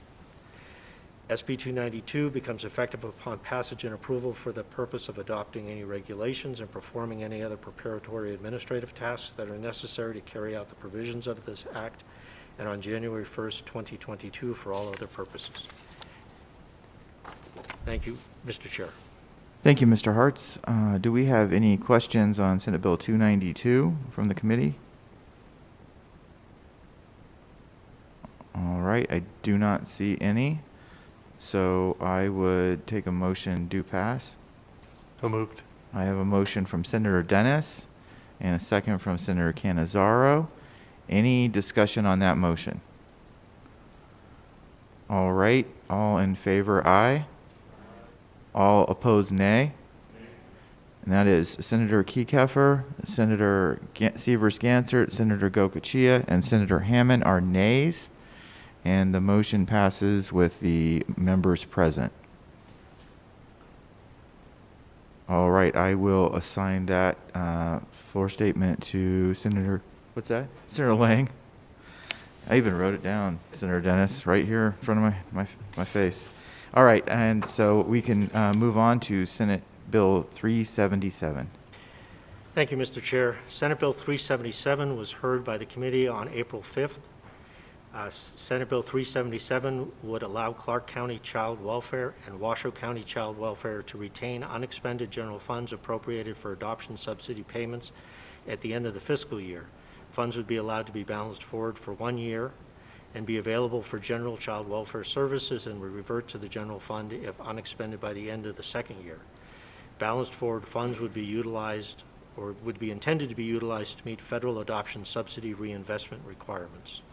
The bill was introduced by Senator Orenshaw, who provided a general summary of the bill. Jessica Rowe from Raise the Future provided a presentation on a program that may benefit from funding to be reinvested under Senate Bill 377. Mr. Ross Armstrong, Administrator of the Division of Child and Family Services, testified that the intent of SB 377 is to comply with federal requirements.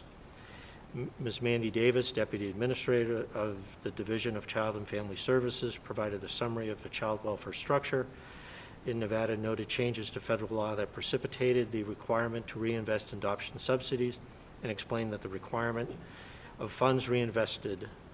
Deputy Administrator Davis testified there is no known fiscal impact of this bill and that DCFS may be assessed a federal penalty for noncompliance of this bill if this bill is not passed. However, in her testimony, Deputy Administrator Davis noted there is no time frame required for compliance by the federal government.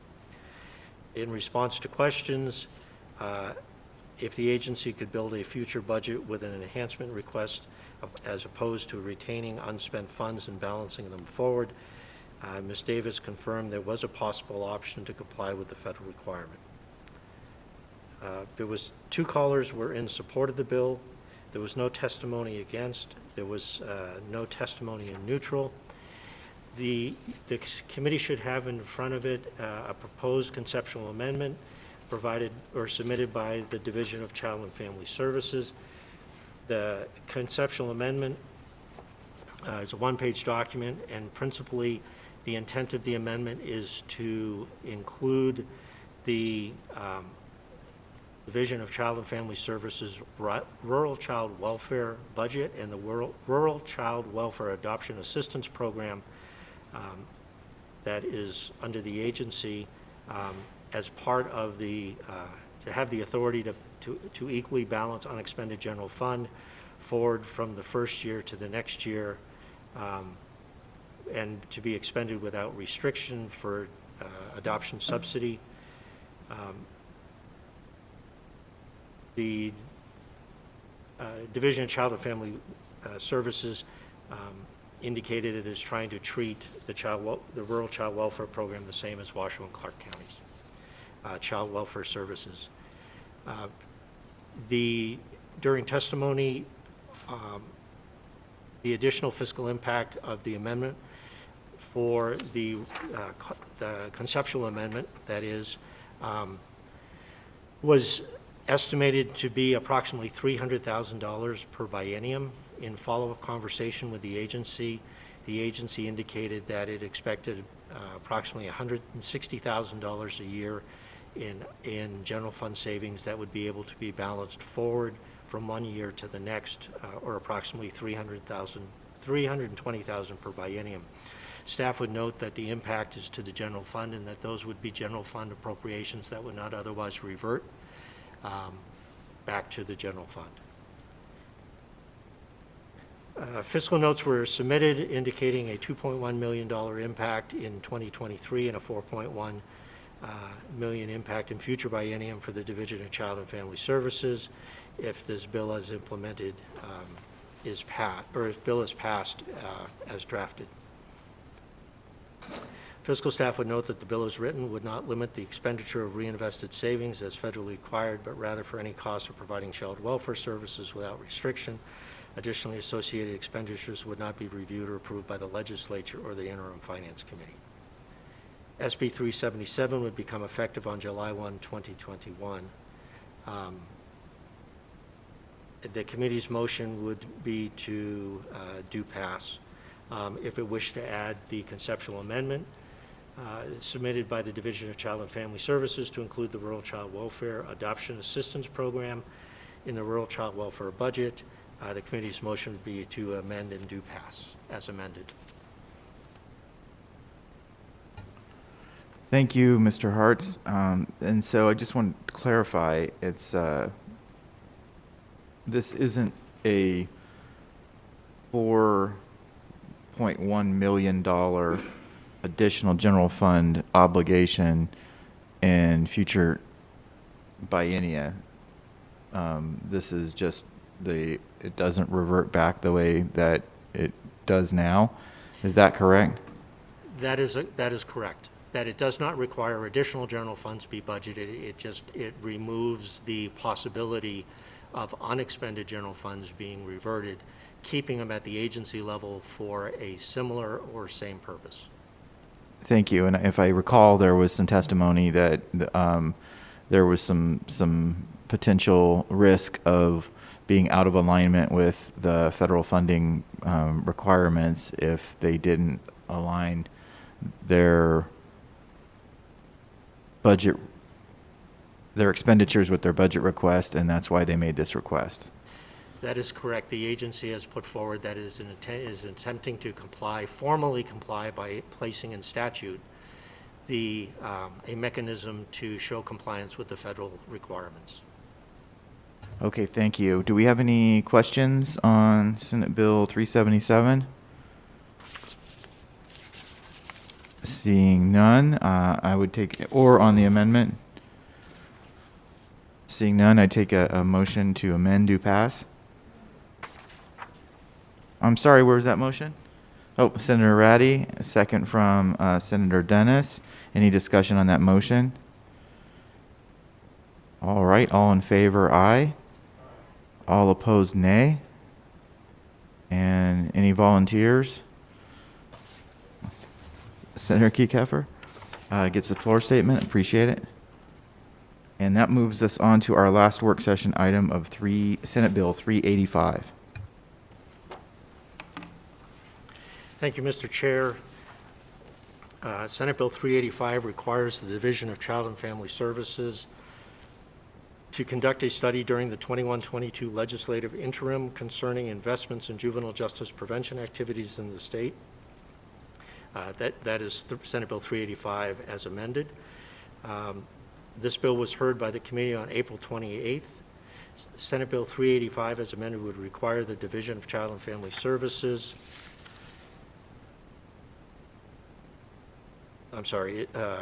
require the Division of Child and Family Services to conduct a study over the 21-22 interim concerning investments in the juvenile justice prevention activities and provide a report to the Juvenile Justice Oversight Commission and the Interim Committee on Child Welfare and Juvenile Justice by August 1st, 2022. The bill was introduced by Senator Orenshaw, who provided a general overview of SB 385 and noted it was amended to require the DCFS to conduct a study over the interim regarding diverting youth from commitment to state juvenile justice facilities. Ms. Vandy Davis, Deputy Administrator of the Division of Child and Family Services, confirmed the bill as amended would have no fiscal impact. There was no testimony offered in support of the bill, there was no testimony offered against the bill, and there was no testimony in neutral. As noted, as amended, the Division of Child and Family Services indicated that the fiscal impact on the bill was eliminated. SB 385 becomes effective on July 1, 2021, and if the committee wished to pass it, it would be due pass. Thank you, Mr. Hartz. Do we have any questions from the committee on Senate Bill 385? All right, I don't see any, so I would take a motion to pass. So moved. From Senator Dennis, I have a motion, and a second from Senator Cannizzaro. Any discussion on that motion? Seeing none, all in favor, aye. All against, nay. And the motion passes unanimously, and we can give that to Senator Orenshaw.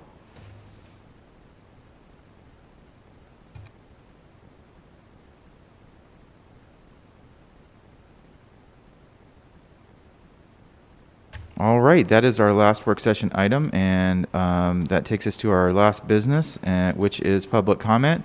Broadcast services, do we have anyone on the line for public comment?